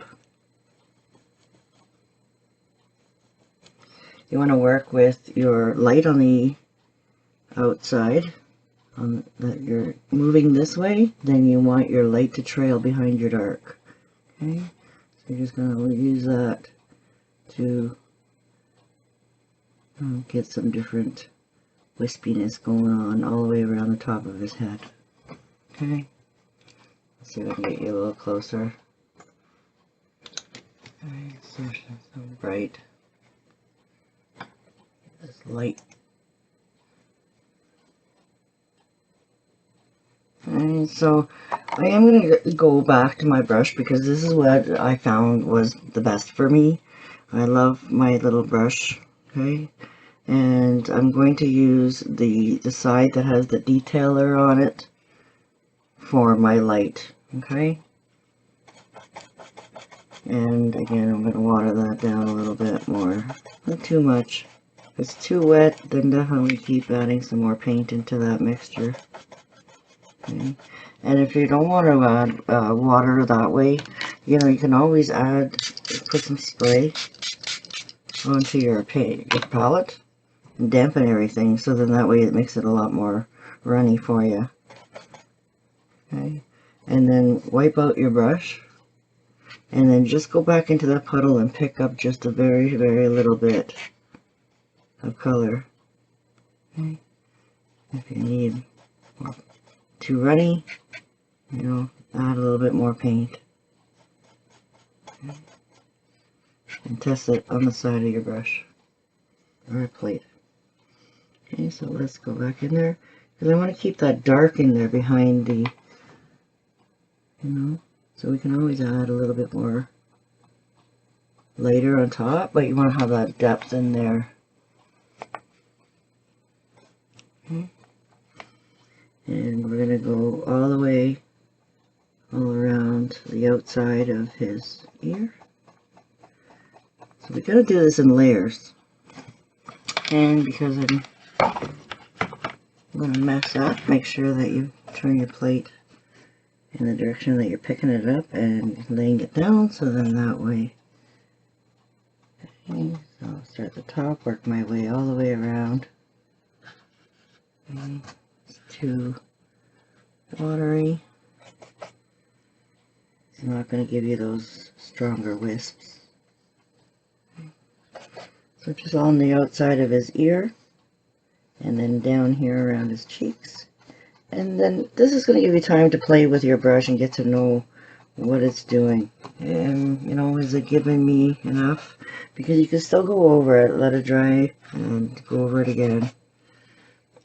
Okay. And then you can continue down and going all the way around. So you're going to start off a little bit up, but then you're going to kind of move to a sideways and then slowly down motion. Okay. And then underneath her neck, you want to start by adding some. And then just about, you know, where her chin is, you're going to start going into a different direction. Alright, remember you gave her that cleavage? That's going to be your little marker to start doing a little separation in your strokes, because you're going to start going down her chest a little bit in different directions. Okay, so again, you can wisp these ones out a little bit. And you'll still see some of that dark brown through it, okay? And then you can start working just to separate where her arm is. Okay. And then you're going to start slowly moving down the chest for those little streaky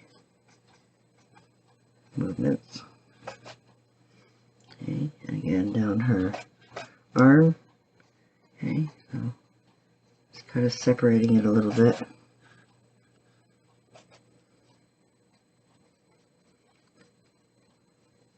Okay, and her little paws kind of, I put them a little differently there. Okay, so you can kind of whisk them together at the bottom. And half of this one is hidden behind her foot. Okay. Slowly turn your brush here and there so that you're getting the light here and there. Okay, so it should be starting to look a little bit more fuzzy. Okay. And sometimes I just pick up a little bit of the light on my brush too if I find that this is getting too dirty looking, you know, and you just need to tip it. If it's already watery over here at perfect consistency, then you'll be able to pick it up. So down here around the foot, again, the light on the top. I don't have enough dark. Okay. And then just slowly work your way down the leg. Little wisps. And then now we're going to go around his foot. So all the way around the outside, very small little strokes. Just around that outer dark brown. Okay, so I'm going to follow it from the top and then in the other direction. Okay, pick up some strong yellow if it's starting to get too muted so that these feet stand right in front. Okay. Start at the top.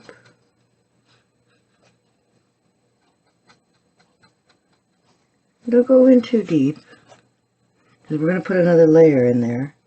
Okay.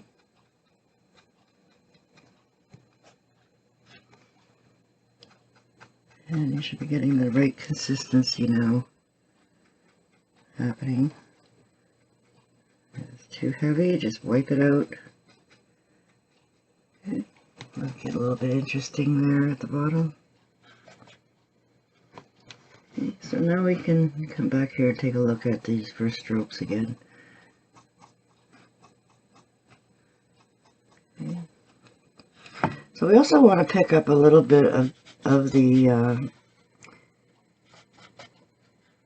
brown and cinnamon mixture in there.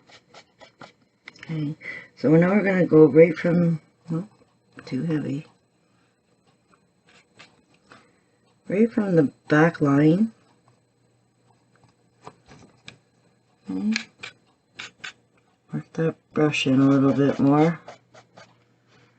Okay. And then we're going to just wisp out a little bit more of that shadow behind that line that's hidden by his face.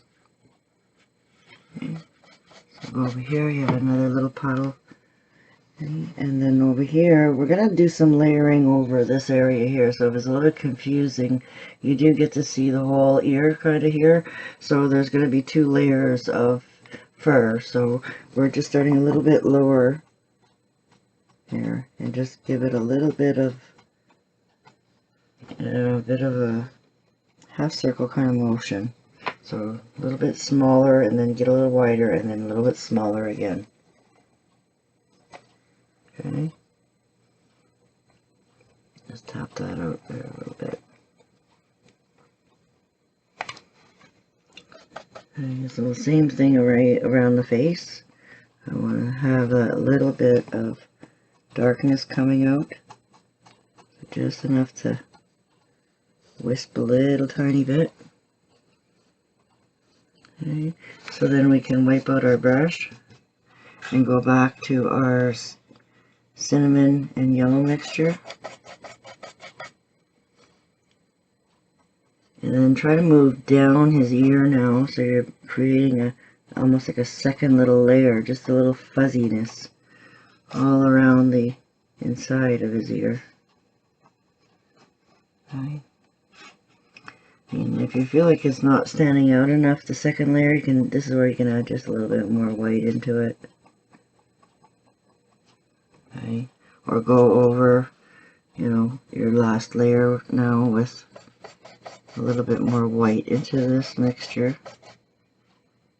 Okay.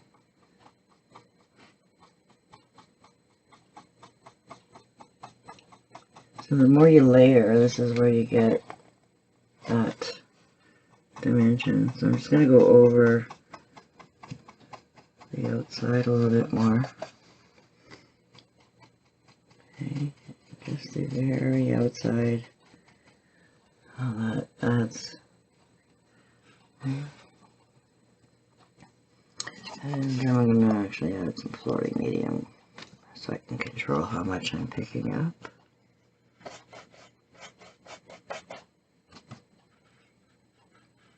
Okay.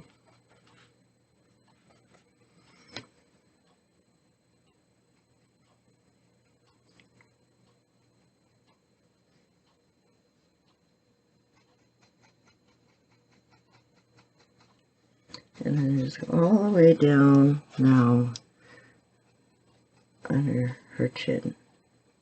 Just little tiny strokes.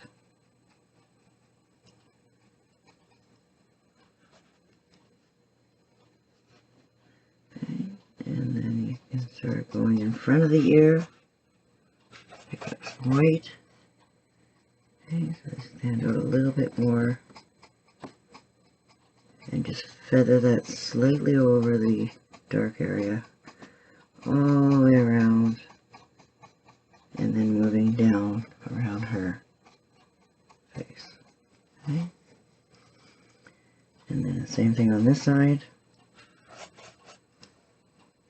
Okay. We don't want it white, we want it like a soft, yellowy white.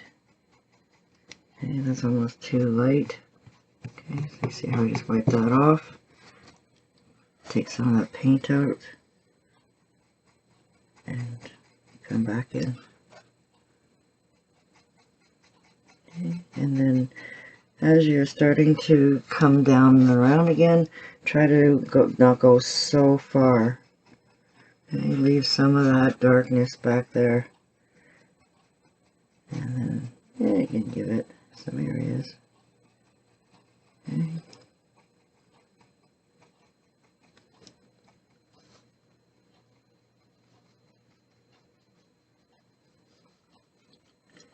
And now we can go over this area again with a little bit lighter.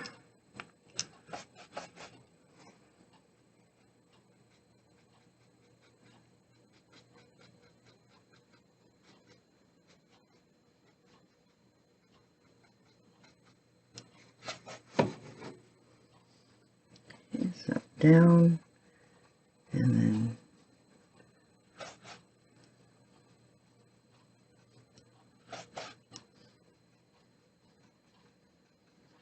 okay, so getting a nice feathery look.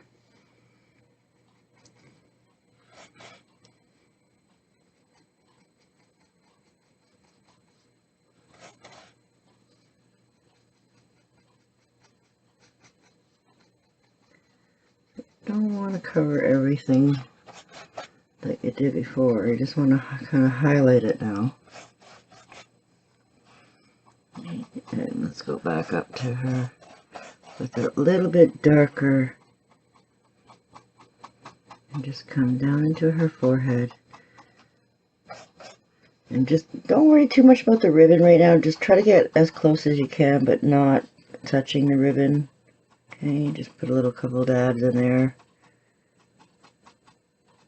And before we finish all the total highlights around her face, that's when we're gonna fix all the little details. Okay, so doing it in kind of like layers. Okay, so now from a little bit more higher, from just under her eye, and then into the, whoops, my head's in the way. Just up a little bit under her eye. A little bit more white. Okay. And if you make it too dark in here beside the cheek, this is where we're going to have to wipe out our brush. Add some, where's my chocolate brown? I call this my chocolate brown.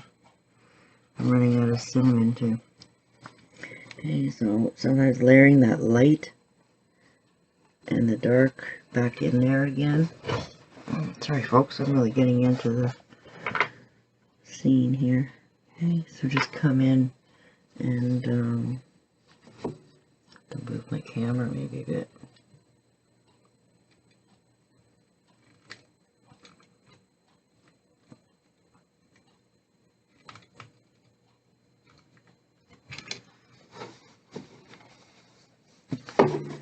There we go. Close-up shots. Alright, let's get some fresh cinnamon in there. I'm stingy with my paint. I only like putting out a tiny little bit. And that's pretty thick too, coming out of the bottle. So I'm going to just give that a tiny little bit of a spritz. So I can add a little bit of water in there. And get this working for us again. So I've got lots of paint here, working it up, and then I'm wiping off the excess so that I can just go back in and pick up just the tips. Okay, so that way it gives that little bit of a streakiness going on. Okay. And you have that little bit of shadow just underneath the chin. Okay. Alright, so let's rinse our brush a little bit. It's getting a little bit muddy every once in a while. We have to do that. Okay, so pick up fresh cinnamon, nice yellow. Work it in. Wipe off our brush. Okay. There we go in there. Very wispy, just here and there. Okay. Go up around.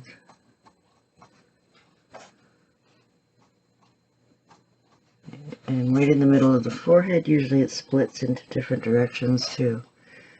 Okay, so it's okay to have pouncing a little bit of a darkness there.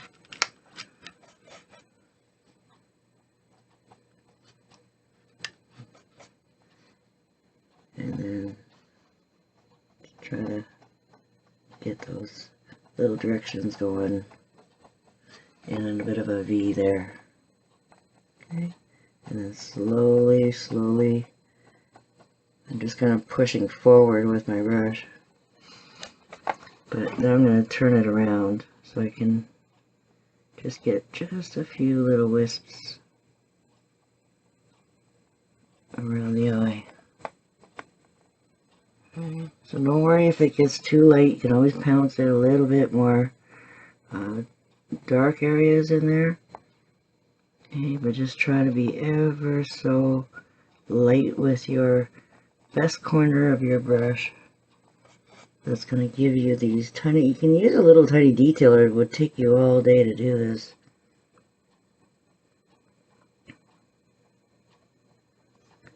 Okay, so just trying to start that, and then you can make these a little bit longer.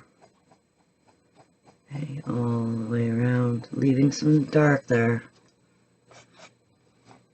Okay, and I'm straightening out my brush again, because that way I can get that dark in there at the same time as the light.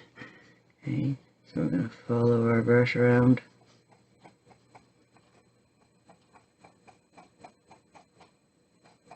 Okay, add a little more softness here and there.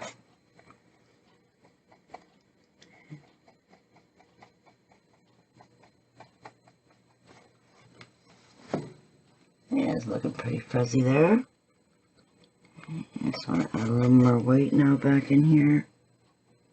And go over it just here and there with the highlight.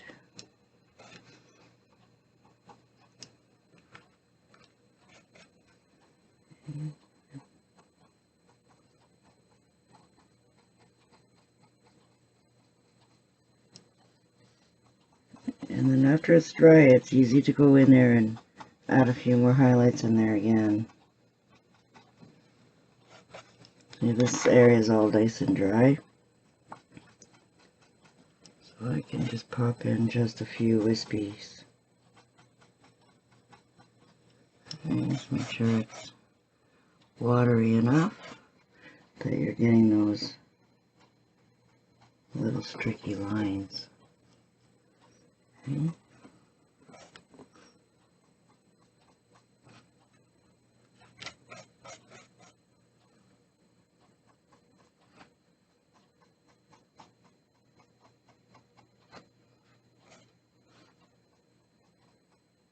It's all about layering it. And then when you're going in the second time, you're spacing it out even more so that you're just getting just the odd little highlight area where you need it. Okay.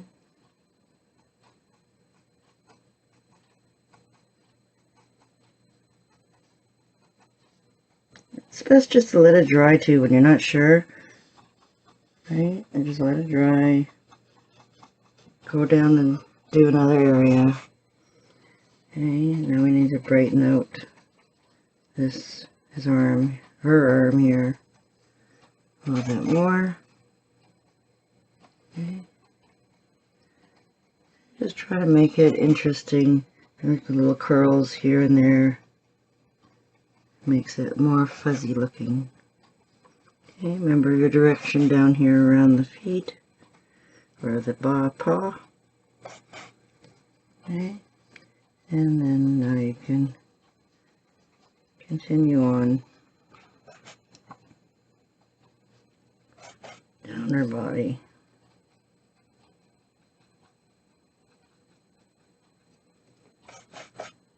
And then again going over second layer.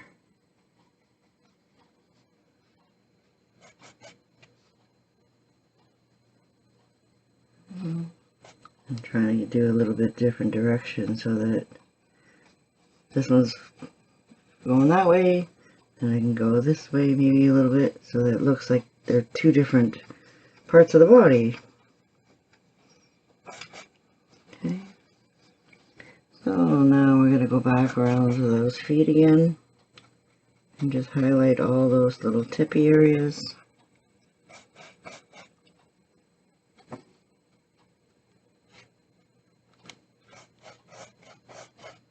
Still got to get that cinnamon in there.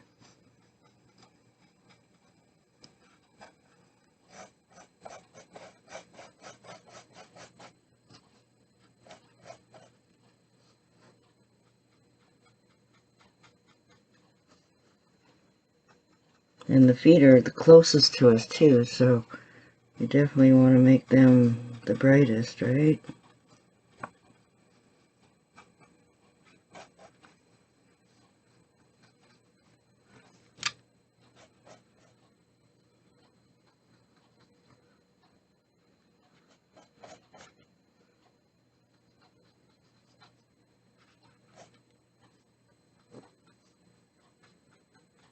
Nice and fuzzy. Fuzzy Wuzzy was a bear. Fuzzy Wuzzy had no hair. Fuzzy Wuzzy wasn't Fuzzy Wuzzy. I had to do it. Can you say that? Let's see if we could do some tongue twisters here while we're painting.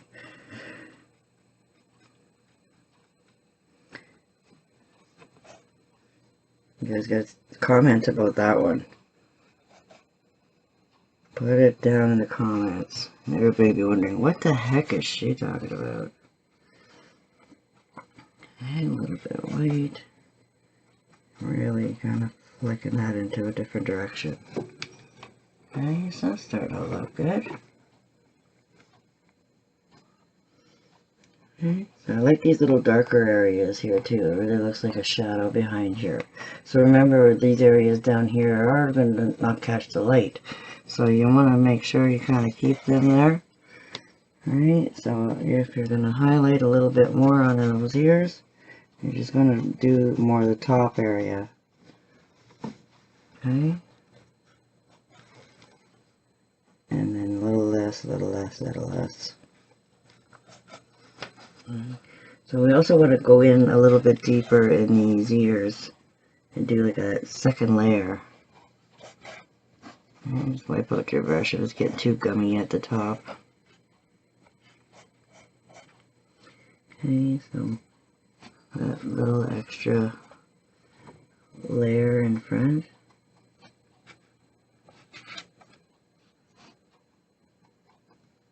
And this one's not going to be as light because it's farther away, right? And then highlight in front of it.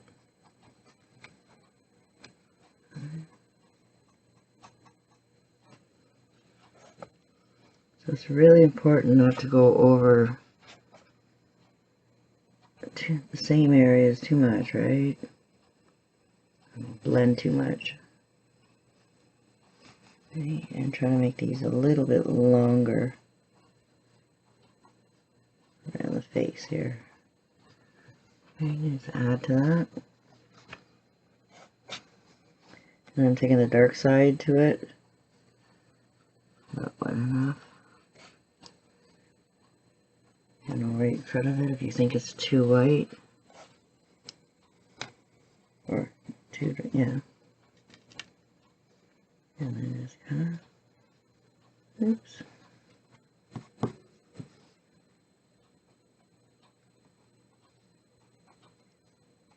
There. Brighten these up a little bit more.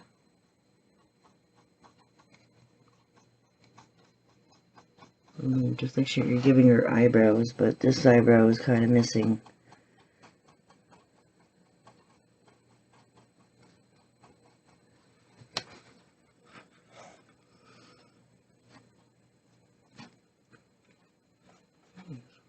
Right from the beginning, go slow. If you have to be more controlled. I've been playing around. I got lots of time under here between painting dogs and Santas and okay, make them a little bit longer into underneath, but you still want to have that depth underneath through them so it looks like she's got a neck. Okay. And just add a couple little areas of dark back in there and just kind of touch it lightly. Okay. And again, sometimes I'll just grab the dark and play with it in spots too. And just emphasize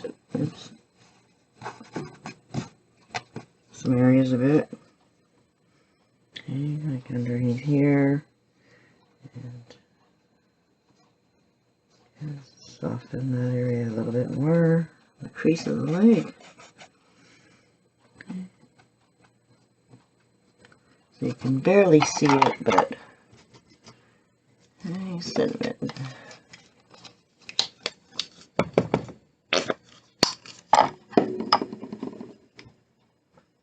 Fresh yellow.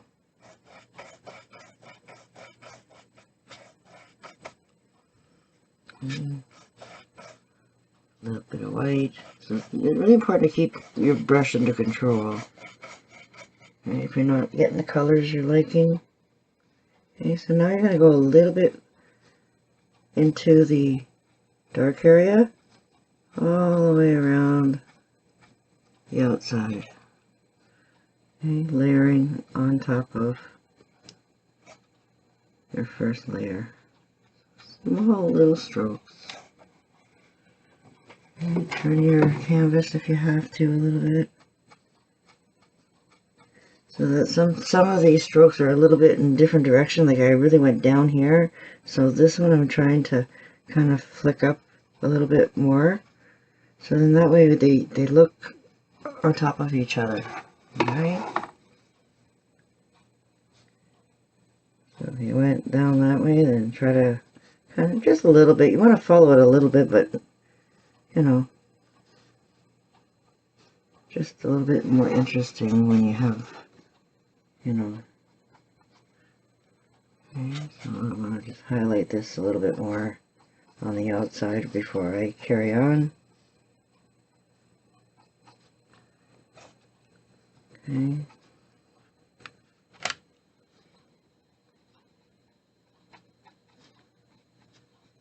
This guy is the closest to my face.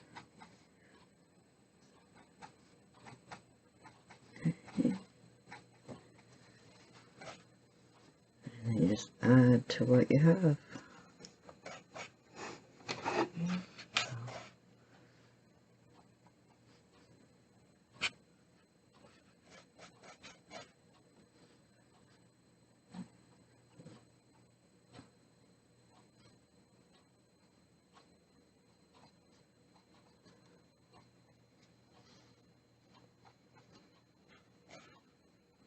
This is where we get a little quiet because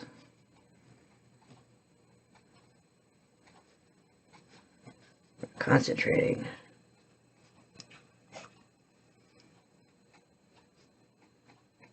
Because if we don't, we make big blobs. Okay, start at the top, work your way down. Okay, add a couple more top there before I start, make it more easier for myself. Okay, a little bit. Take your time. Close, close.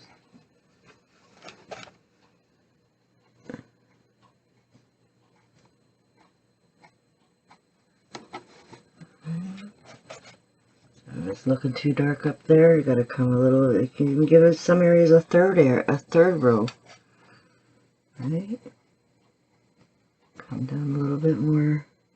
So you're just seeing a trail of dark through there. Okay, and then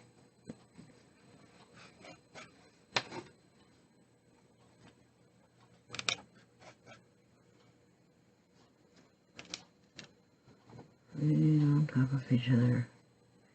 This is where his little pads of felt or something different. So when you go in to highlight these areas that you did, again, make sure you go in the same direction as your first strokes, so that you're emphasizing the direction.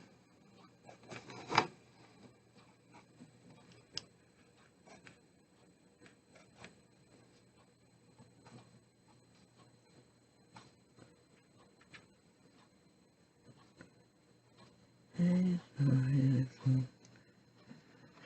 a little bit of interesting ones there. So getting a little brighter, and a little brighter, and a little smaller every time you layer it. Okay.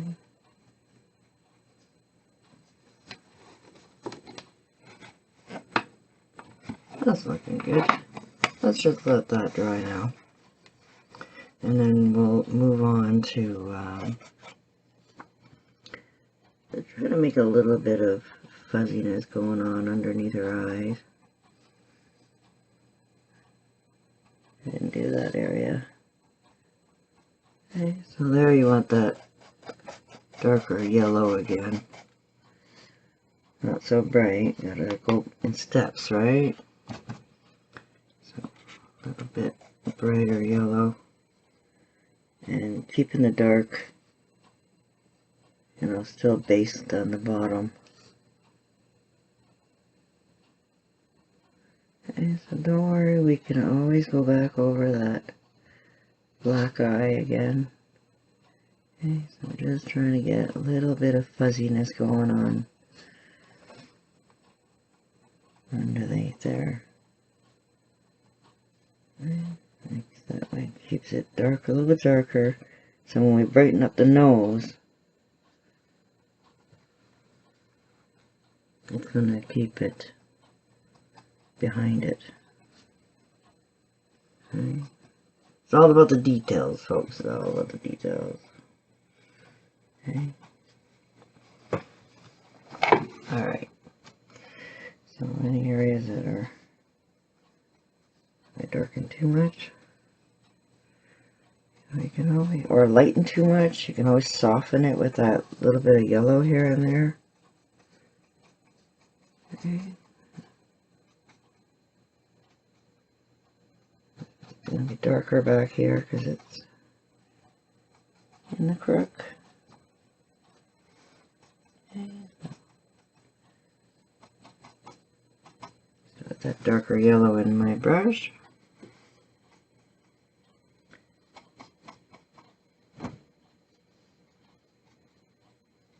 Yeah, I got a good strong glare on my canvas too, so.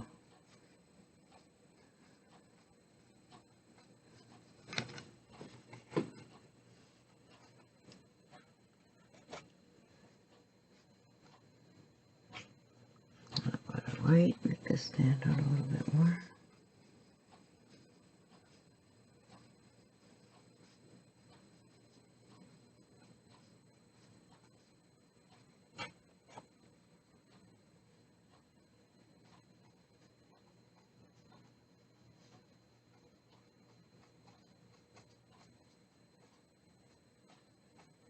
You just don't know when to stop is the problem with this kind of a project, because it's addicting. And so hopefully you can get the look that you're looking for. Okay.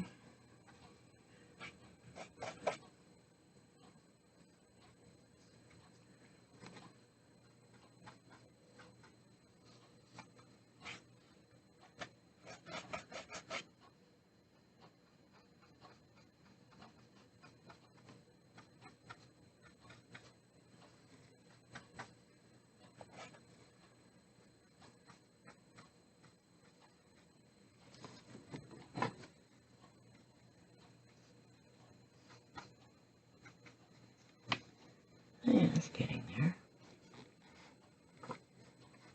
Okay. Brush is in the water. Let's stop right now. Just take a breather and reflect on our fur and see what does it need.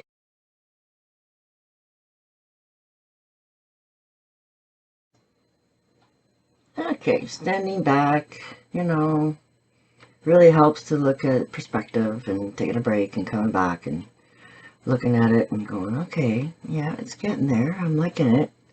And because we're focusing for a long time, you know, doing it all, and then, like I said, sometimes you lose focus on what's really happening until it starts to dry a little bit and you step away and look at it again.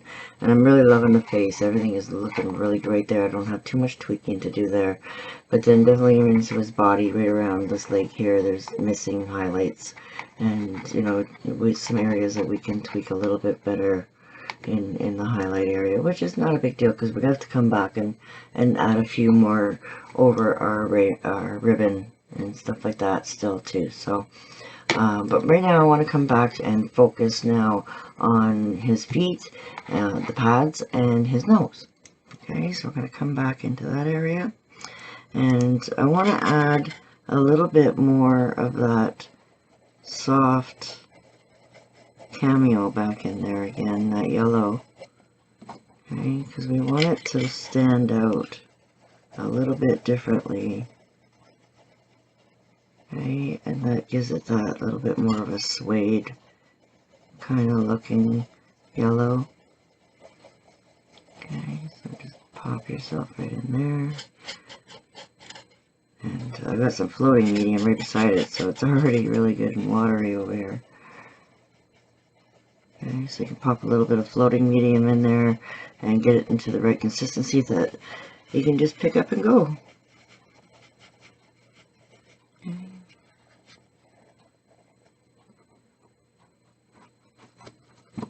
Now I do have smaller scruffies, and I have all kinds of scruffies. I picked up this 1/8 and 1/4, so I have two of them.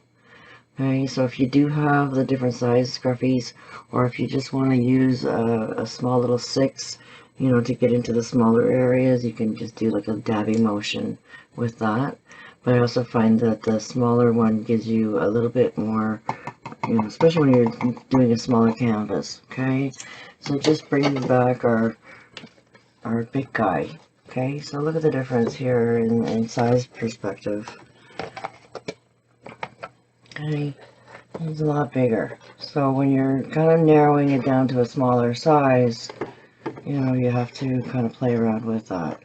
So comparing feet, and of course in different direction. Okay, so there's those 2 feet the same. So we just got to add a little bit more depth around this area here, you know, to fix our shading in the right areas. Okay, so we knew this was going to happen, but again, it just helps you to get yourself directed when you start pouncing a little bit. So then now it's just a little bit of tweaking, right? So let's pick up a tiny bit of the brown and just kind of put that back in there. Just a tiny little bit. Which side is that on? Okay, try to keep it on the one side. Okay. And just kind of pounce a little tiny bit into your strokes that you made. A little bit of regularly, just soften it all the way around.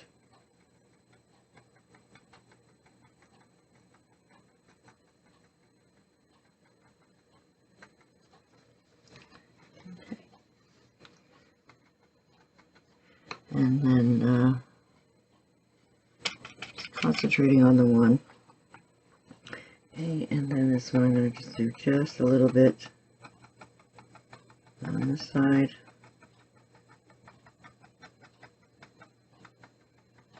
Just to kind of softly blend that in. And I hardly have any color on my brush now, so I'm just kind of using it to kind of soften. Okay? Just very, very, very lightly. I hope you guys can see what's happening here. Alright. So the same thing over here. Get it into your plate and then almost wipe it off. Okay? And then just come just ever so lightly on the outside here. And all the way underneath. Okay? Very, very little bit.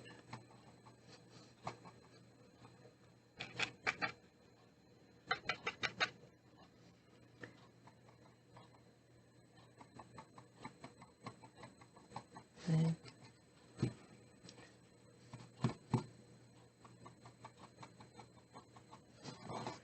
And that way when you do a few more highlights into it again, it'll still be defined. Alright, so now we have to go back to that soft yellow that we made, which is upside down now. Perfect. And we're going to pick up a little bit of that cinnamon, so we have 3 colors on our brush.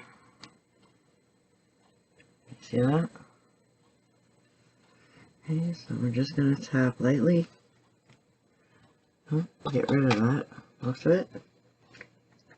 And just to add a little bit of that warmth, and the lightest area is going to be in the very center.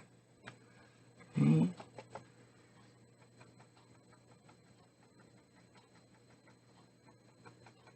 Tap, tap, tap, tap.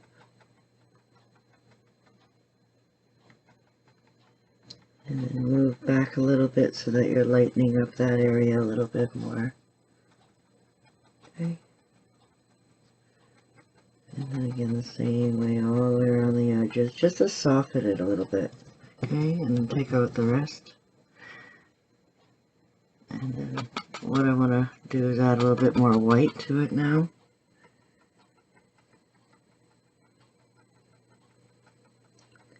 And just kind of highlight here and there. Work your way down and off of it. Okay. But try not to go over the same areas twice. Just to soften that a bit. Okay. Start at the bottom and side to side, and work your way until you get to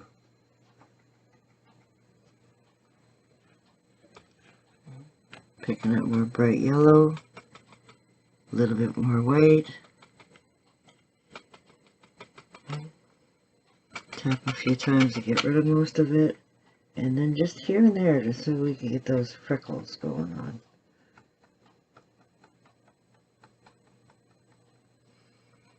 More in the middle, and then gradually less and less and less. Okay, so that's basically what we're going to do with our face now. Okay, so we have to add a little tiny bit of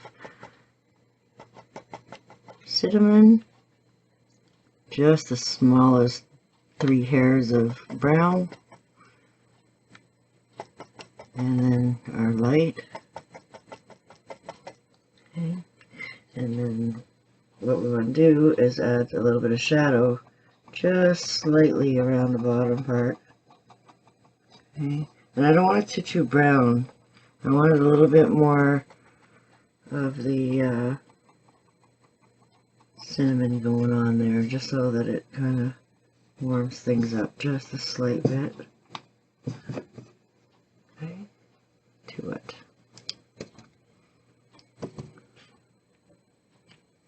Okay.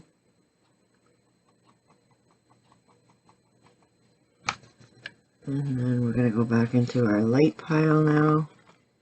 Pick up a little bit of white.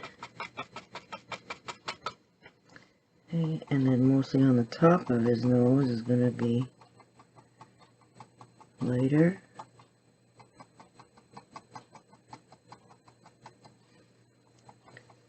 I'm trying to get right up on top with that lightest part of your yellow. Soften that line just a little bit.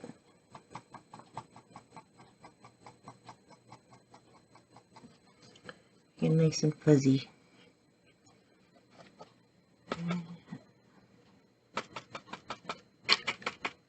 And then I'm going to go back over it just very lightly and give it some little freckly motions. Okay.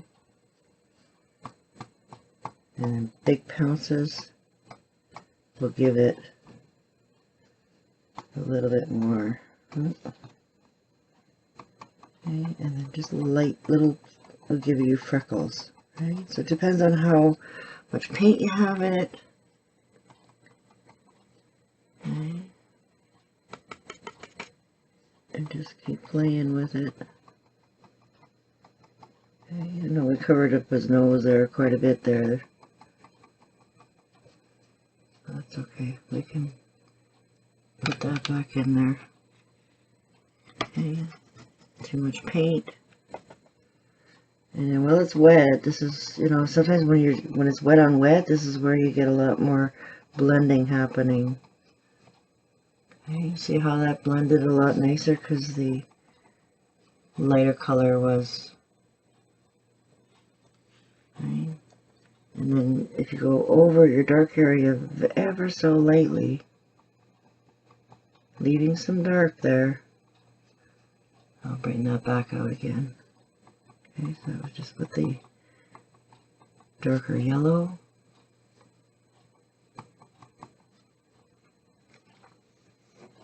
Okay, how's our feet looking now that they're starting to dry? I think they just need some, even with the little one, you know, sometimes gives you a little bit different. Okay, just with some white.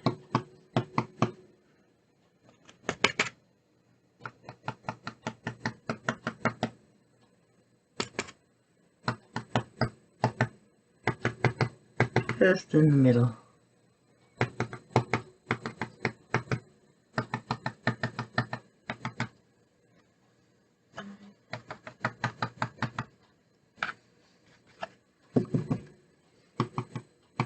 That's looking better. Okay, so what we're going to do too is get our feather brush back out again. And we're going to pick up with just a tiny bit of that milky white that might be watered down that I have. Okay. Not much, just a little tiny bit. Okay. And then we're going to just do some little bit of streaky motions inside our... Now you can do the second little loop in there if you want to. But, so you're just going to stay on the top part of your ribbon and just do a couple little streaks. Yeah, they won't make too much sense, but a little bit wispy towards the center. Okay. And then here, just your couple little streaks that you have that makes it look like it's coming down your knot. And then a couple little streaks just to say that you're got the direction thing going on right here. Okay. Because now we're going to add these shadows to it after. And that'll help pop that back out. But I wanted you to get that brightness in there. So while that's drying, we're going to pick up our little tiny 6 again. And just fix the eyes. Okay, so we want to make that a little bit bigger again. And there's softness there that you have in front of the eye. You don't want to really take out that too much. You still want to have it a little bit irregular looking. So then that way it looks like she's almost got little eyelashes but doesn't. Okay. So just a little bit of follow the streaks of the fur. Okay. Just bring that eye back out a little bit. Okay. That's still looking a little bit more narrow down at the bottom, wider at the top. Okay, so we can always add a couple more highlights right there in front of her cheek. Okay, and let's put that nose back in there.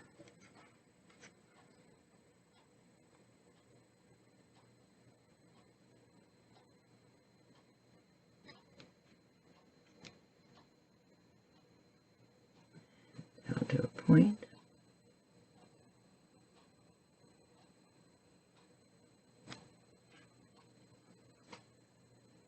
A little bit flatter on the top. And on an angle, you don't want it straight up and down. The face ain't straight up and down, it's on an angle. So you want it to be a little bit on an angle. And we can tap that back in there.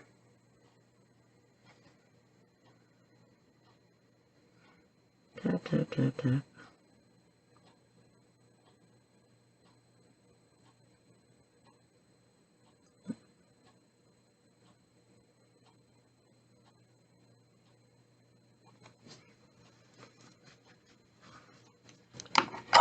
Might have made that a little bit too big. So we can just take a wet brush and clean it off, wipe it, clean it, and erase what you don't like before it dries.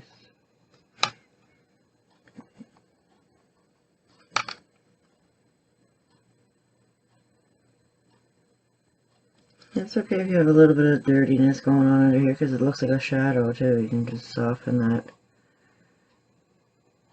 with the wet paint that you have, and then just adds like a little shadow back in there. Okay, so we're going to let those black eyes dry. And now what we want is a little bit of berry wine. If you don't have berry wine, you can always mix a little bit of your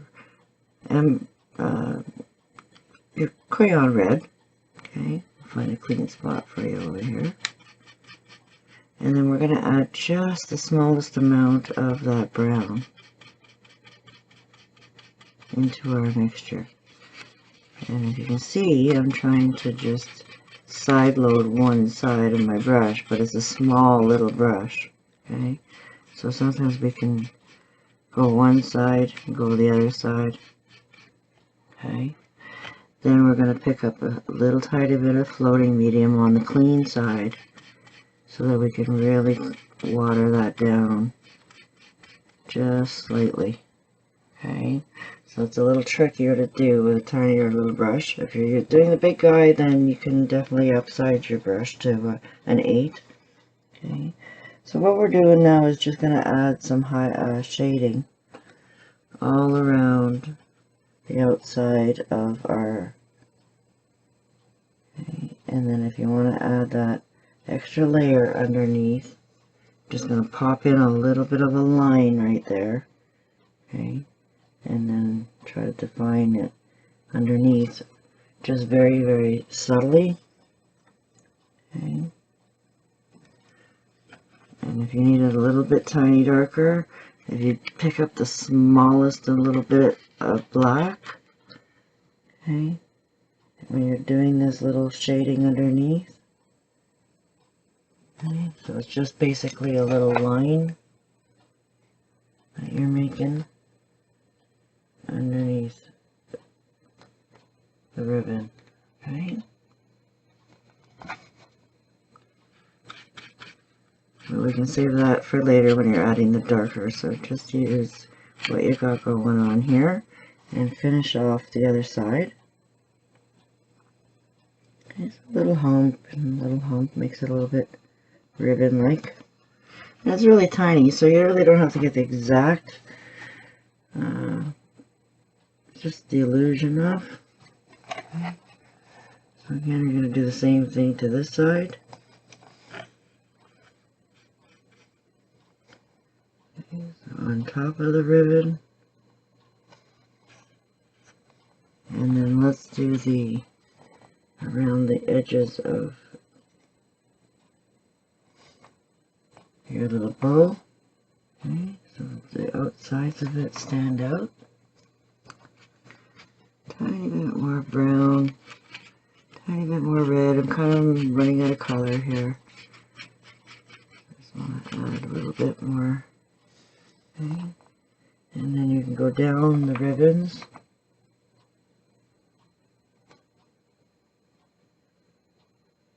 Okay, and then just straight up.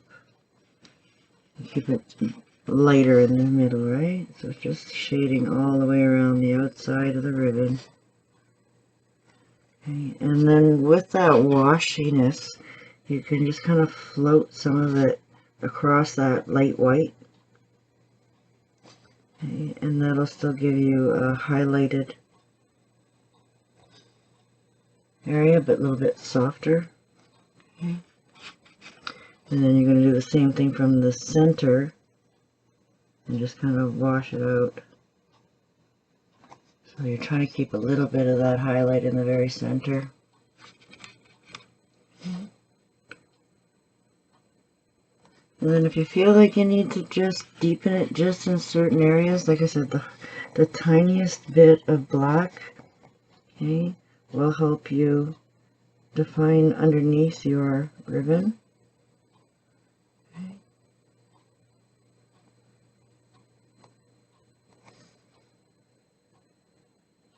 Just that little bit, and then you can define underneath the and around. I usually do shadowing all around both sides. Right, I did shadowing around this way, and then I'll reinforce it the other way too. Okay. Just a smidgen of a little bit darker color right on the edges there. Okay, and a little bit more on the bottom than you would on the top. You want to have that brighter red on top. Okay.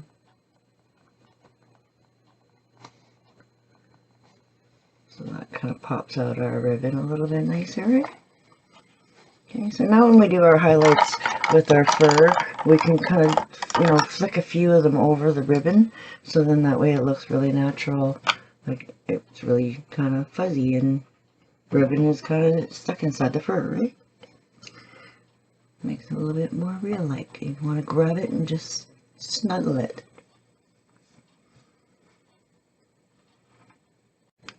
Back to some detailing there again.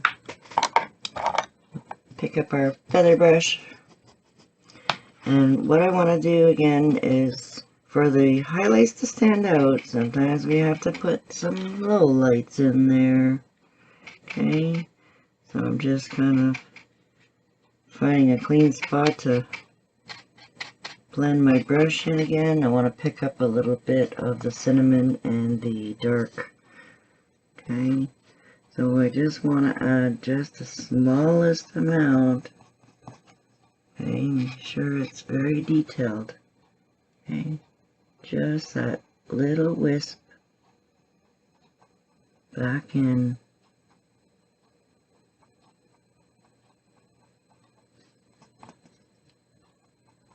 A couple areas just to deepen those areas a bit. Okay. And behind.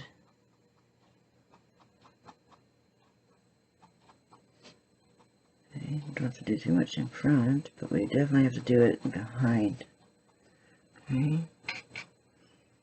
Just that little tiny bit make such a difference. Okay.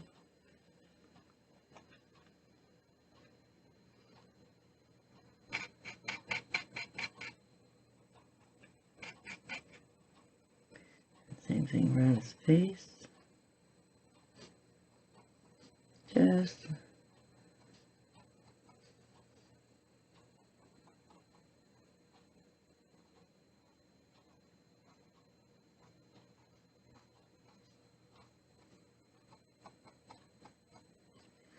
and all around his, looking for some floating medium.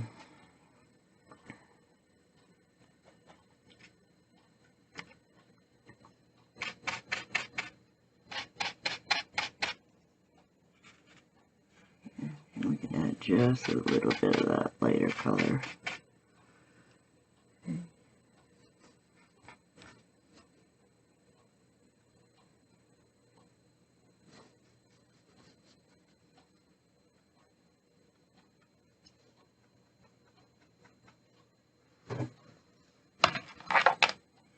There you are, floating medium.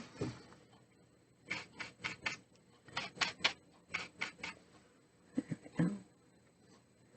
The little hairs in there.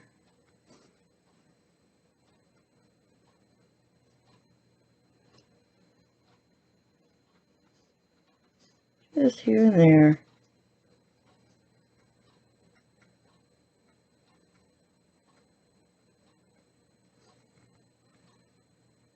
Okay. Just smudge it out if you feel like you got too much.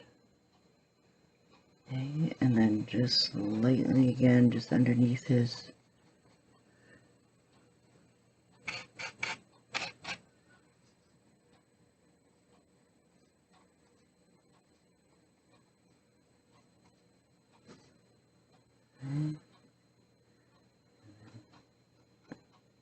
crease of his, just enough to like almost stain it, right? It's almost like a staining, like we were doing earlier.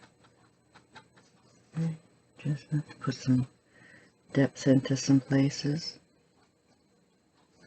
Okay, a little bit under his arm.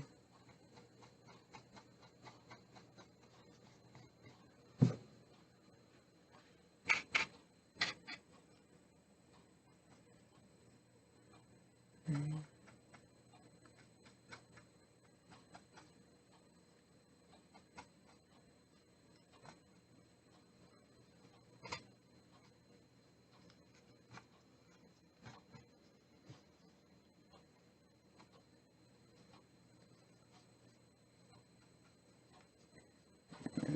part of his paw here, just so I can set that back further.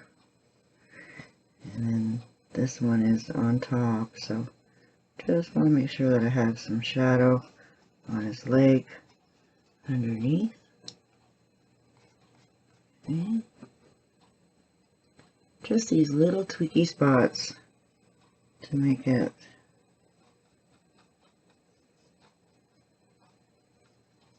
look like it's joined. Okay, so now we can concentrate on the light.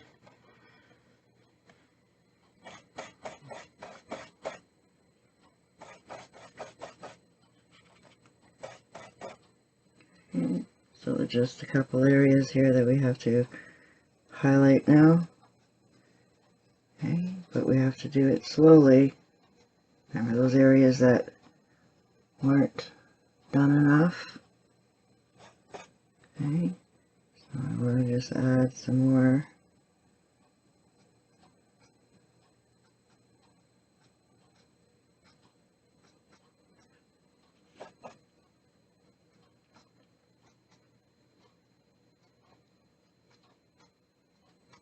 It's too white, then you can always add just a little bit of a wash of a yellow over it. Just whatever you have in your brush, and sometimes I'll just subtle things down a little bit if it's too bright. Okay, so I see how it just softens that white. And I hardly have anything, I have to say, I hardly have anything on my brush. I just have to settle that down a little bit, because I really want his feet to pop out in front, right? So if you feel like it's not doing that, then you need to maybe knock that white down a little bit, just to soften it. Okay, I'm doing that kind of glazy motion. Okay, and over here I need to go just a little bit further out. Too much dark there.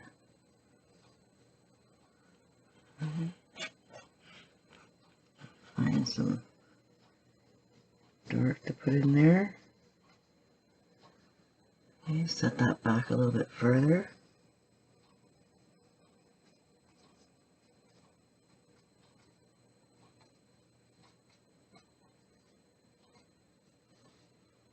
Okay.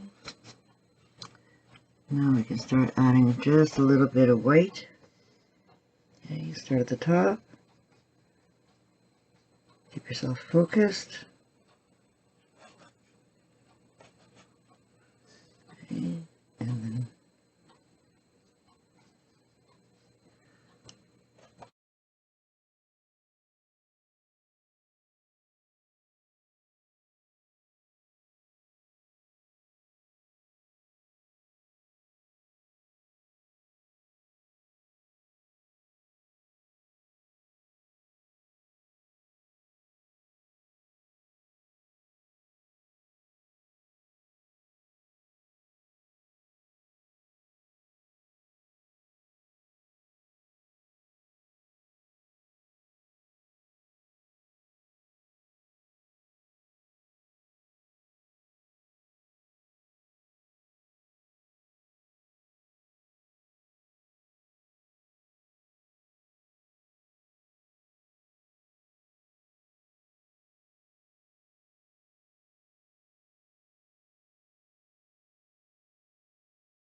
So I'm almost pushing a little bit more, but I'm trying to flick out at the same time so I get that little bit of chunky look.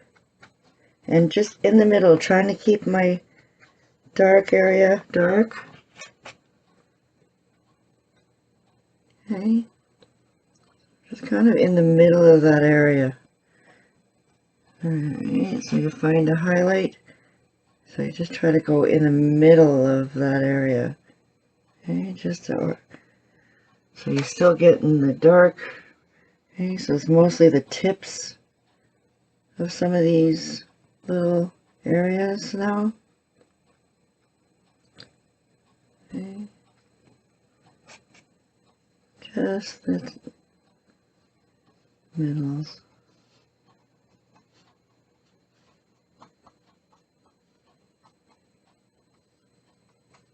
And that's looking good. Okay.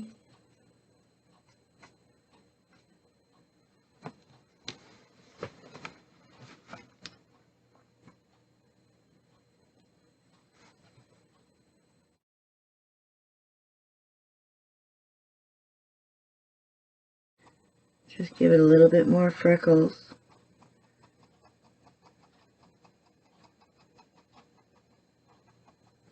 Okay. Find some white on your, and use that to give it the odd little dimension. Okay.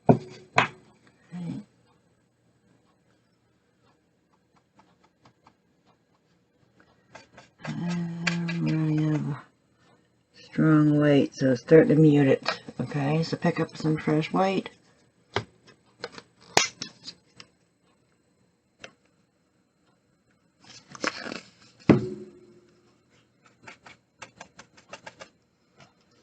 Okay, and that'll make it stand out a little bit more. There we go. And just touch it, just so that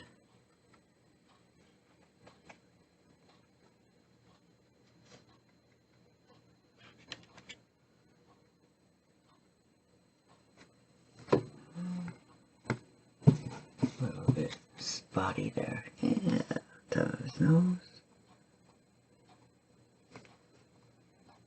Not too much. Alrighty. Oh, we need to soften these ones too.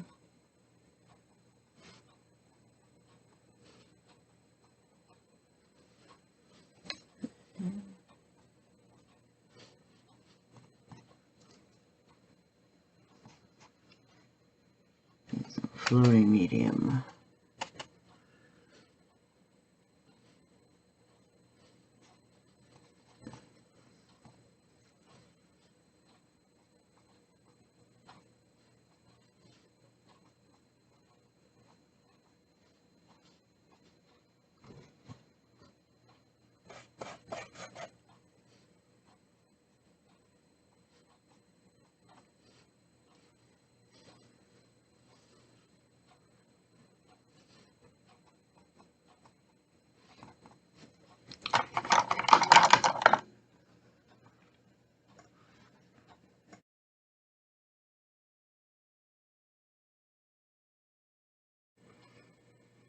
Alrighty, so we do still want to put a little flower in here.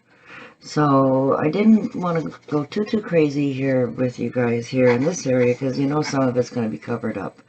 But to go back in and try to pop these little furs in after is going to be harder. So, you know, you just want to tweak, if anything, not try to layer and get your, you know, shadowing and shading in darker areas.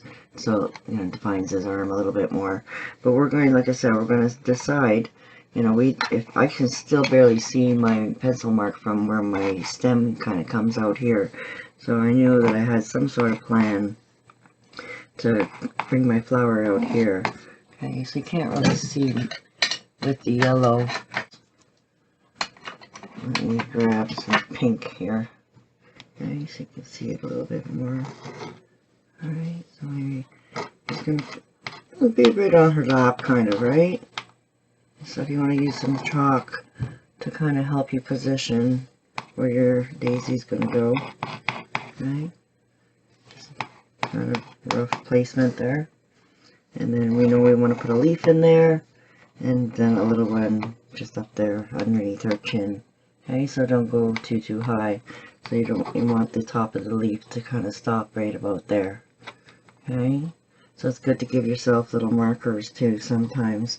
Do you want the leaf to kind of come out a little bit further, you know, into the flooring area? Maybe, yeah, we can make one a little bit longer for sure. Right, and then the stem. Okay, so just to give you a little bit of placement. And what we're going to do to put our stem in is actually double load a long detailer brush. Okay, this is like a striper brush or number 2 liner brush if you have the Donna Dewberry set. Okay, so we also want to add a little bit of sap green or thicket green into our plate. Okay, and I also want to just have a tiny bit of this Parisian blue still over here too. So I want to put that into our, just a little tiny area over to the side here. Okay, just so I can pre-mix some greeny blue, just with, mostly green with just a tiny hint of this blue, just so it ties into the rest of the picture. So I definitely want it to be green, but I don't want it to be. And then if you have a thicket, then you might, you know, want just the smallest little drop of black with, you know, a cobalt blue. If you don't have any of the darker blues, or maybe you have ink or something like that, that'll work too. Okay, so just play with your blues and you know, maybe even a little bit of brown if you want.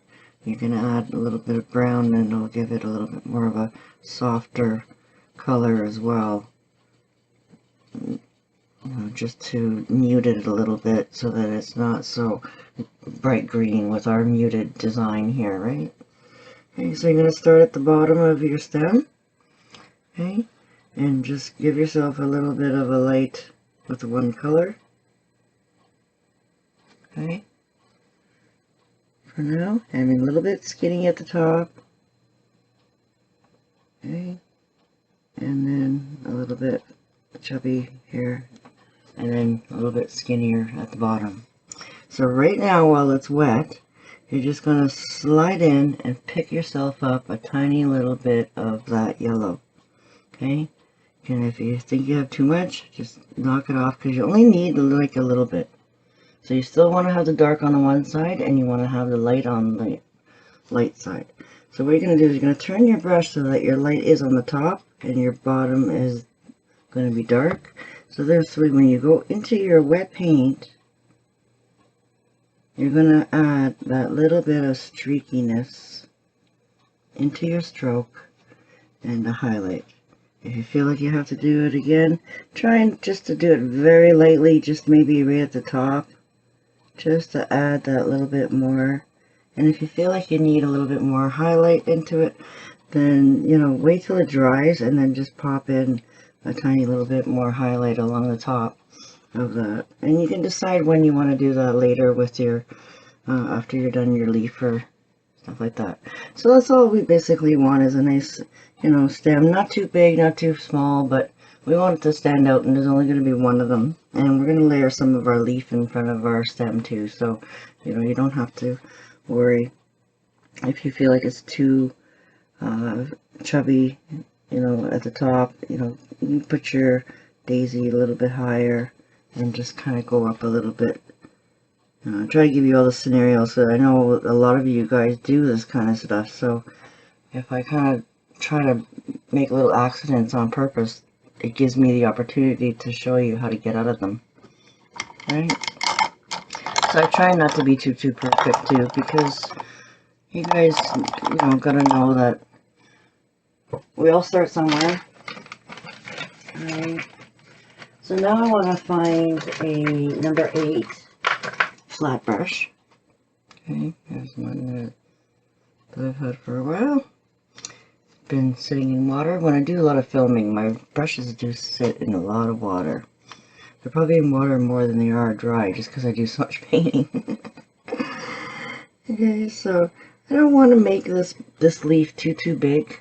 Okay, so you can just imagine pushing down on your brush and then popping up on your chisel and seeing how far does that brush spread out. And then I'm going to come down on the other side and make one come down. So it's going to be like a little slider leaf motion that you're going to do. So sometimes if you just practice with a dry brush or just a little wet brush, you know, that'll give you a little bit more slip. Okay, just to practice that pushing down and then popping up on your chisel and then coming down. Let's get you a little closer here. There we go. So we're going to be starting up on our chisel and then pressing down and then pulling up on our chisel and then coming down, and then you're going to glide down and then pull up on your chisel. Okay, so now we're going to do it with the paint. If you guys are having any problems with any of these techniques, with the one stroke technique, I highly suggest that you jump on some of my classes. I try not to spend too much time on how to load your brush and you know, all the little tricks and different ways I do things. Sometimes look at this is totally backwards to what I'm teaching you, but I'm running out of clean spot on my plate, so I got to get creative here.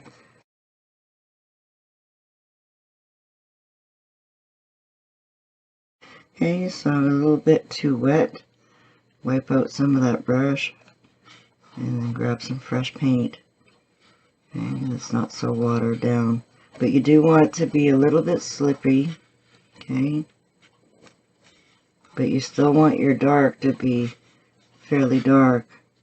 Okay, you pick up that area, and if it's not got that blue tone to it anymore, you can always even add some blue to your little piles here. And you can go all the way across if you want. Okay, spread that right in there. Hope you guys can see a good view of my plate. Okay, so like I said, we're going to start really light on our chisel.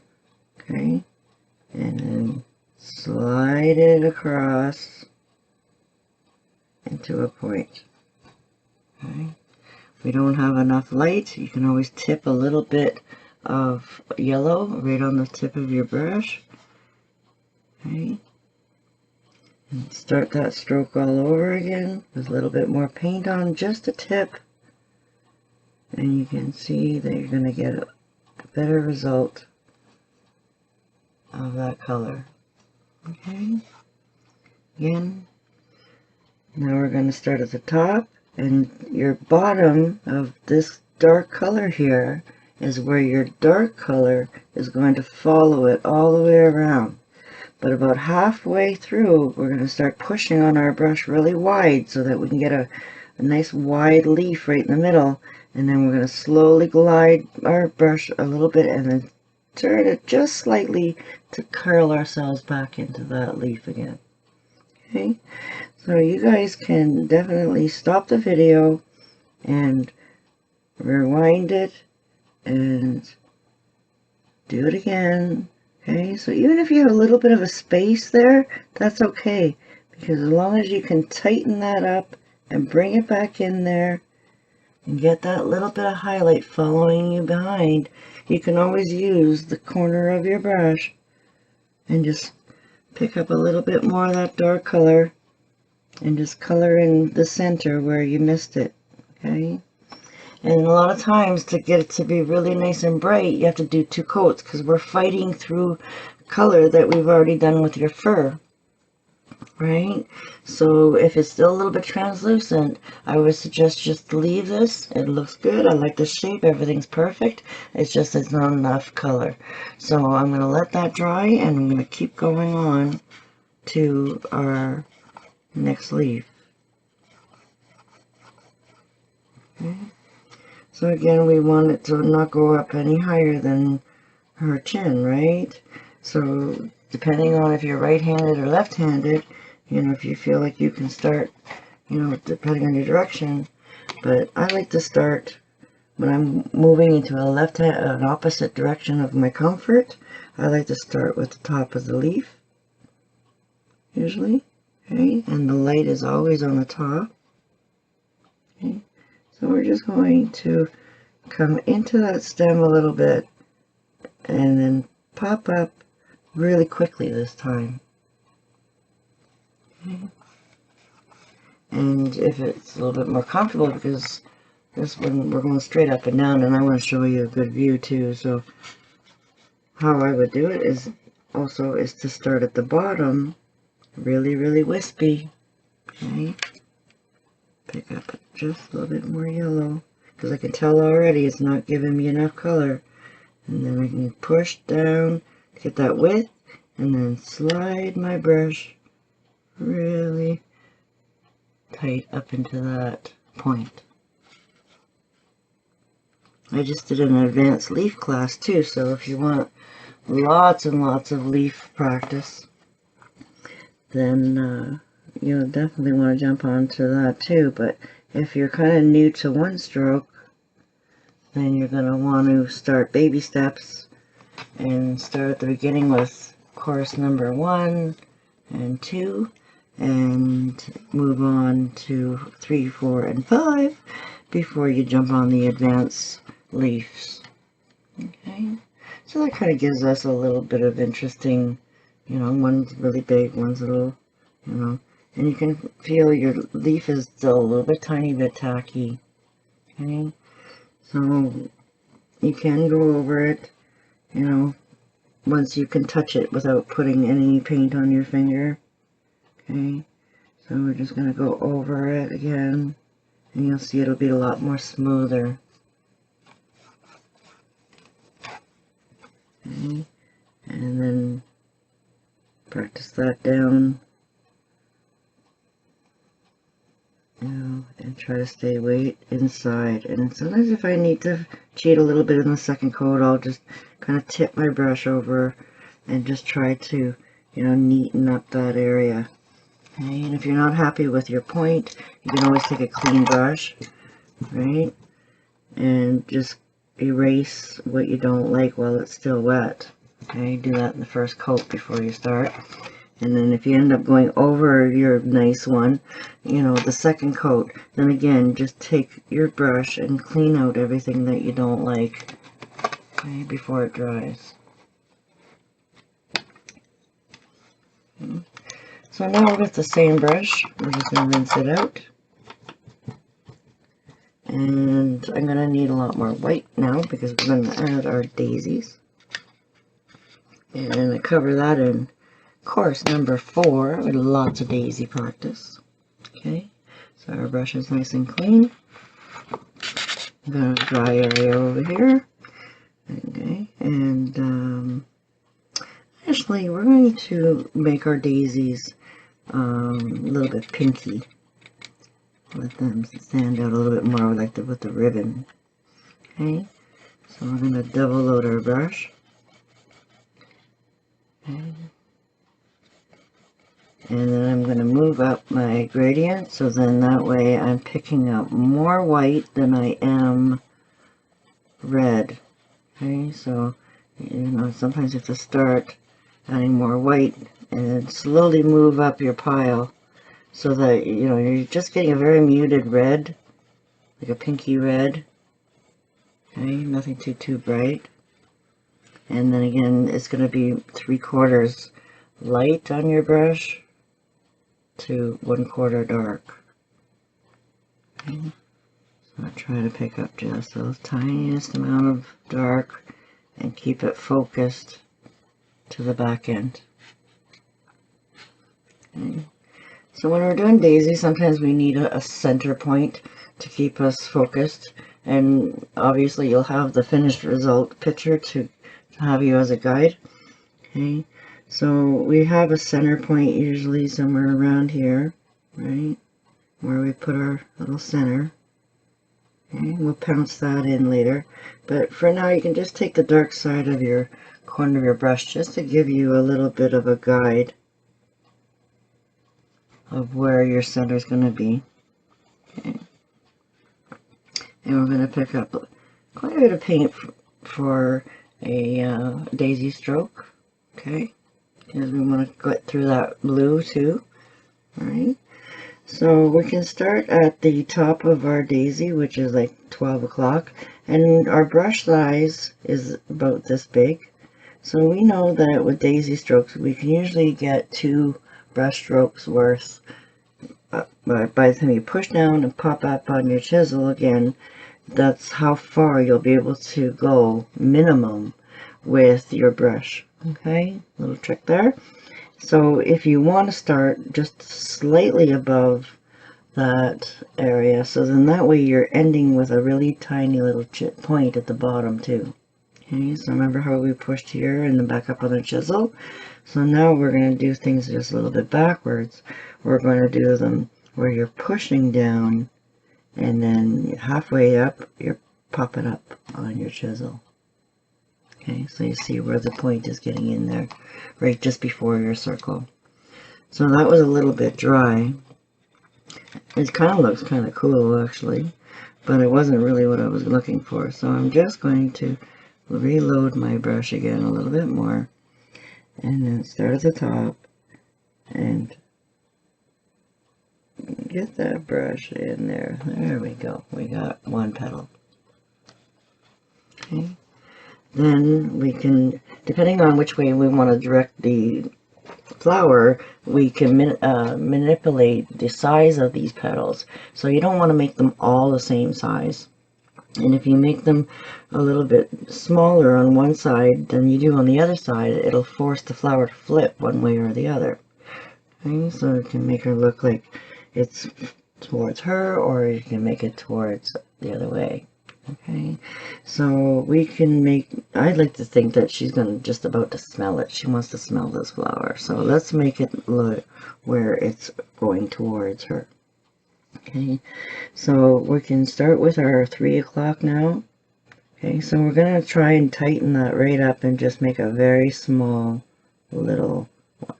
Okay, we're not going to press very hard, and we're not going to drag it very far in. And I love the way it has that dark in there because it makes it look farther away. So I'm not playing with that one. That's a happy one. Okay. Then we can go over onto this side and make this one a little bit bigger. Okay.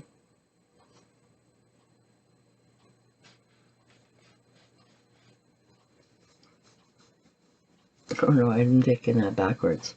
We have to make them longer on this side, okay? And shorter on this one. And we can still play with this one. I'm always backwards. I think I'm dyslexic. I really am. Maybe I should have been left-handed because my mother's left-handed and Bruce is left-handed, and so many of my friends are left-handed that I think my brain works backwards sometimes to what I'm really thinking about doing. So I should just go opposite of your gut instincts. Okay, so we've got our 12 o'clock, our 3 o'clock, our 9 o'clock, and then we're going to do a 6 o'clock, okay? So this is where you can turn your canvas upside down if it's easier for you. But really, I do highly suggest that you guys practice to do your strokes in different directions because it's going to give you a nice little twist here. So when you go and push down, okay, can you see? I'm pushing right down, and then I'm going to pop right up and give it a little curl to it. So it really looks like it's flipping. Okay? That gives it a little bit more interesting look. Okay, so as much as I love this one, I might go over it again. But we're going to try and make this one a little bit bigger. Okay. In between, about 230. And this, I have actually room for 2. I may not have room for 2 or 1, or, you know, depending on the space and how much you want to separate them. But it's okay to have, you know, areas where I'm going to have, you know, a 4 o'clock and a 5 o'clock. Okay, so I'm trying to make them curl around towards that center. Okay, and then again I'm going to make a nice big one here and try to make them all look a little bit different, right?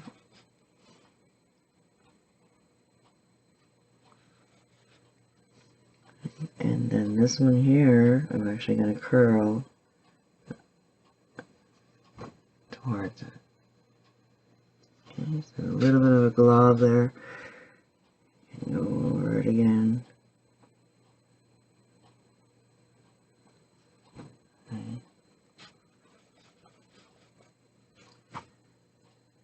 And yeah, this still looks like it's going that way, but you know, again, keep that in mind.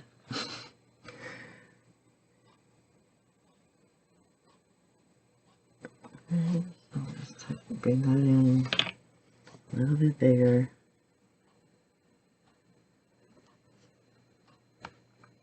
Sometimes I just pick, once my brush is already really good and loaded, sometimes I'll just pick up a little bit more white. That helps it stand out. Okay.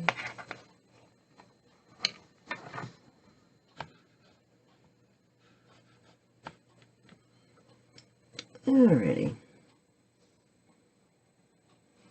I want this one to stand out a little bit more.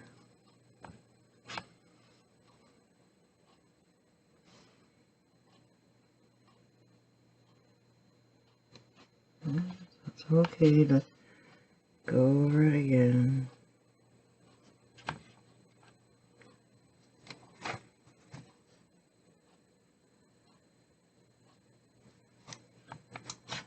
Turn it around a little bit if you have to. Okay. Alright, it's gonna be a little bit of whimsical kind of daisy, right?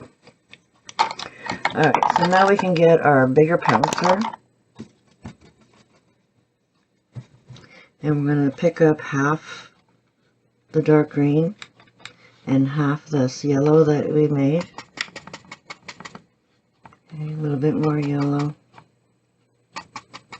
Trying to get through this a little bit quicker for you. And it's already keeps telling me that it wants to go that way, so I guess destiny is telling me that I have to keep it going with what is going on. Alright, so we're going to just add a little bit of a cone shape. Okay. A little bit more yellow at the top.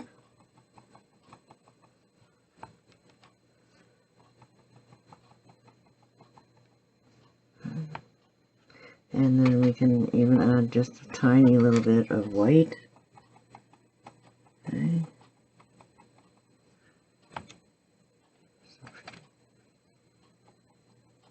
And that'll help stand that out again.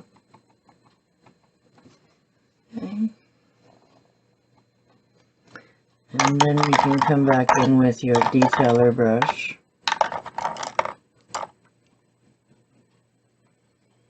Okay. I'm going to erase this chalk so it's not deceiving to you. And get rid of that.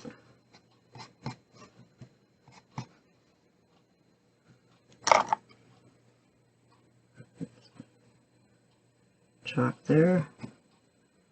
Try not to touch my wet paint. Okay, so this is where if you feel like you want to add a little bit more of a bulb look at the top here, you can always just add a little bit more of a hump and then bring it in.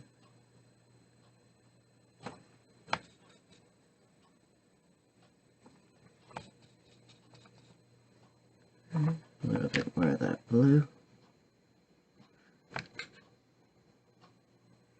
You can always play with it and, you know, make it your own. Okay, and then if you just want to pick up just that tiny little bit of yellow, you can always add just a few little streaky marks freehand. Okay, and the same thing, add just a tiny bit more white to it and just kind of put them in freehand. I'm not going to make you guys work too hard with the one stroke technique. Okay, so you can play with your liner brush too and make them look a little bit interesting and stand out a little bit. Okay.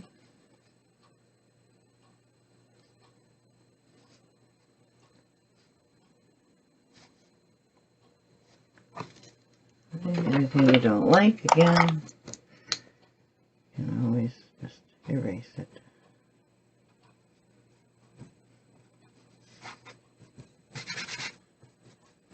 Okay. So now we're going to go and pick up a little bit of that green and go through our double our lighter brush again. Okay, so we can put in a little bit of a stem. Okay.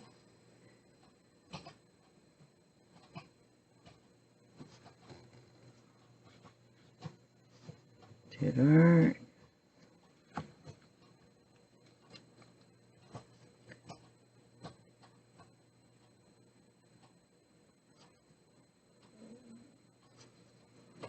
how does that look at you guys?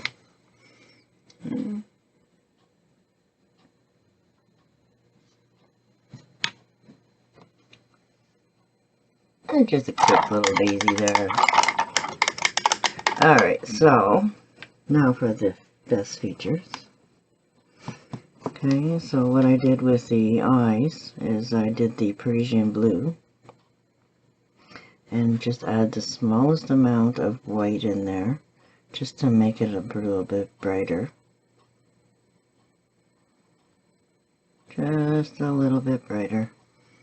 Okay, and then just to pop in a little bit of a half circle in the eye that you can hardly even see. Okay, again, just a tiny bit more white. Okay, just a little half circles there. Now I can see that better. Okay, but I don't want it to be like a strong line, so what I'm going to do is I'm just wetting my brush. Okay, make sure it's not dripping, and just kind of erase a little bit of that, you know, hard line on the inside.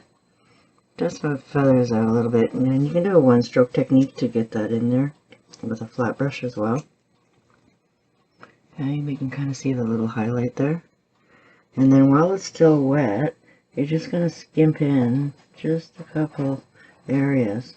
You don't want it to be bright. You want it to be like a softer kind of, when it's mixed with wet paint. Okay, and then I touched it quickly just to mute it. Okay.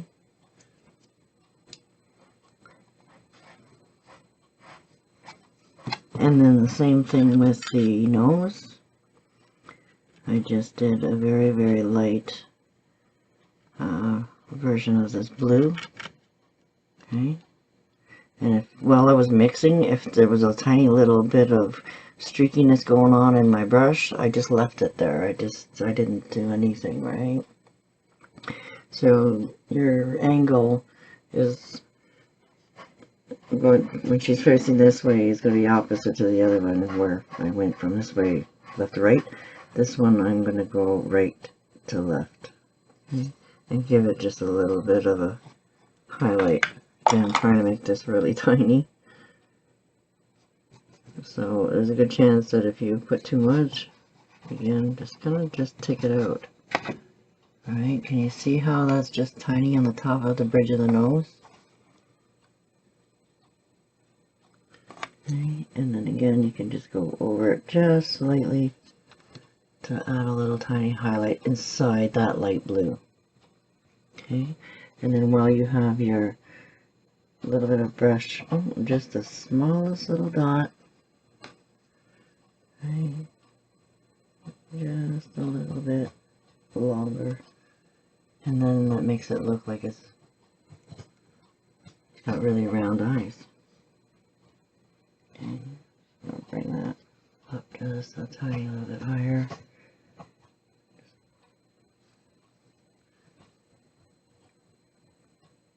Yeah, and if it's too light, then you can just pop in a little bit of dark back in there, dark blue. Separate them a little bit jaggedy. You don't want them a perfect little line, you want it kind of jaggedy.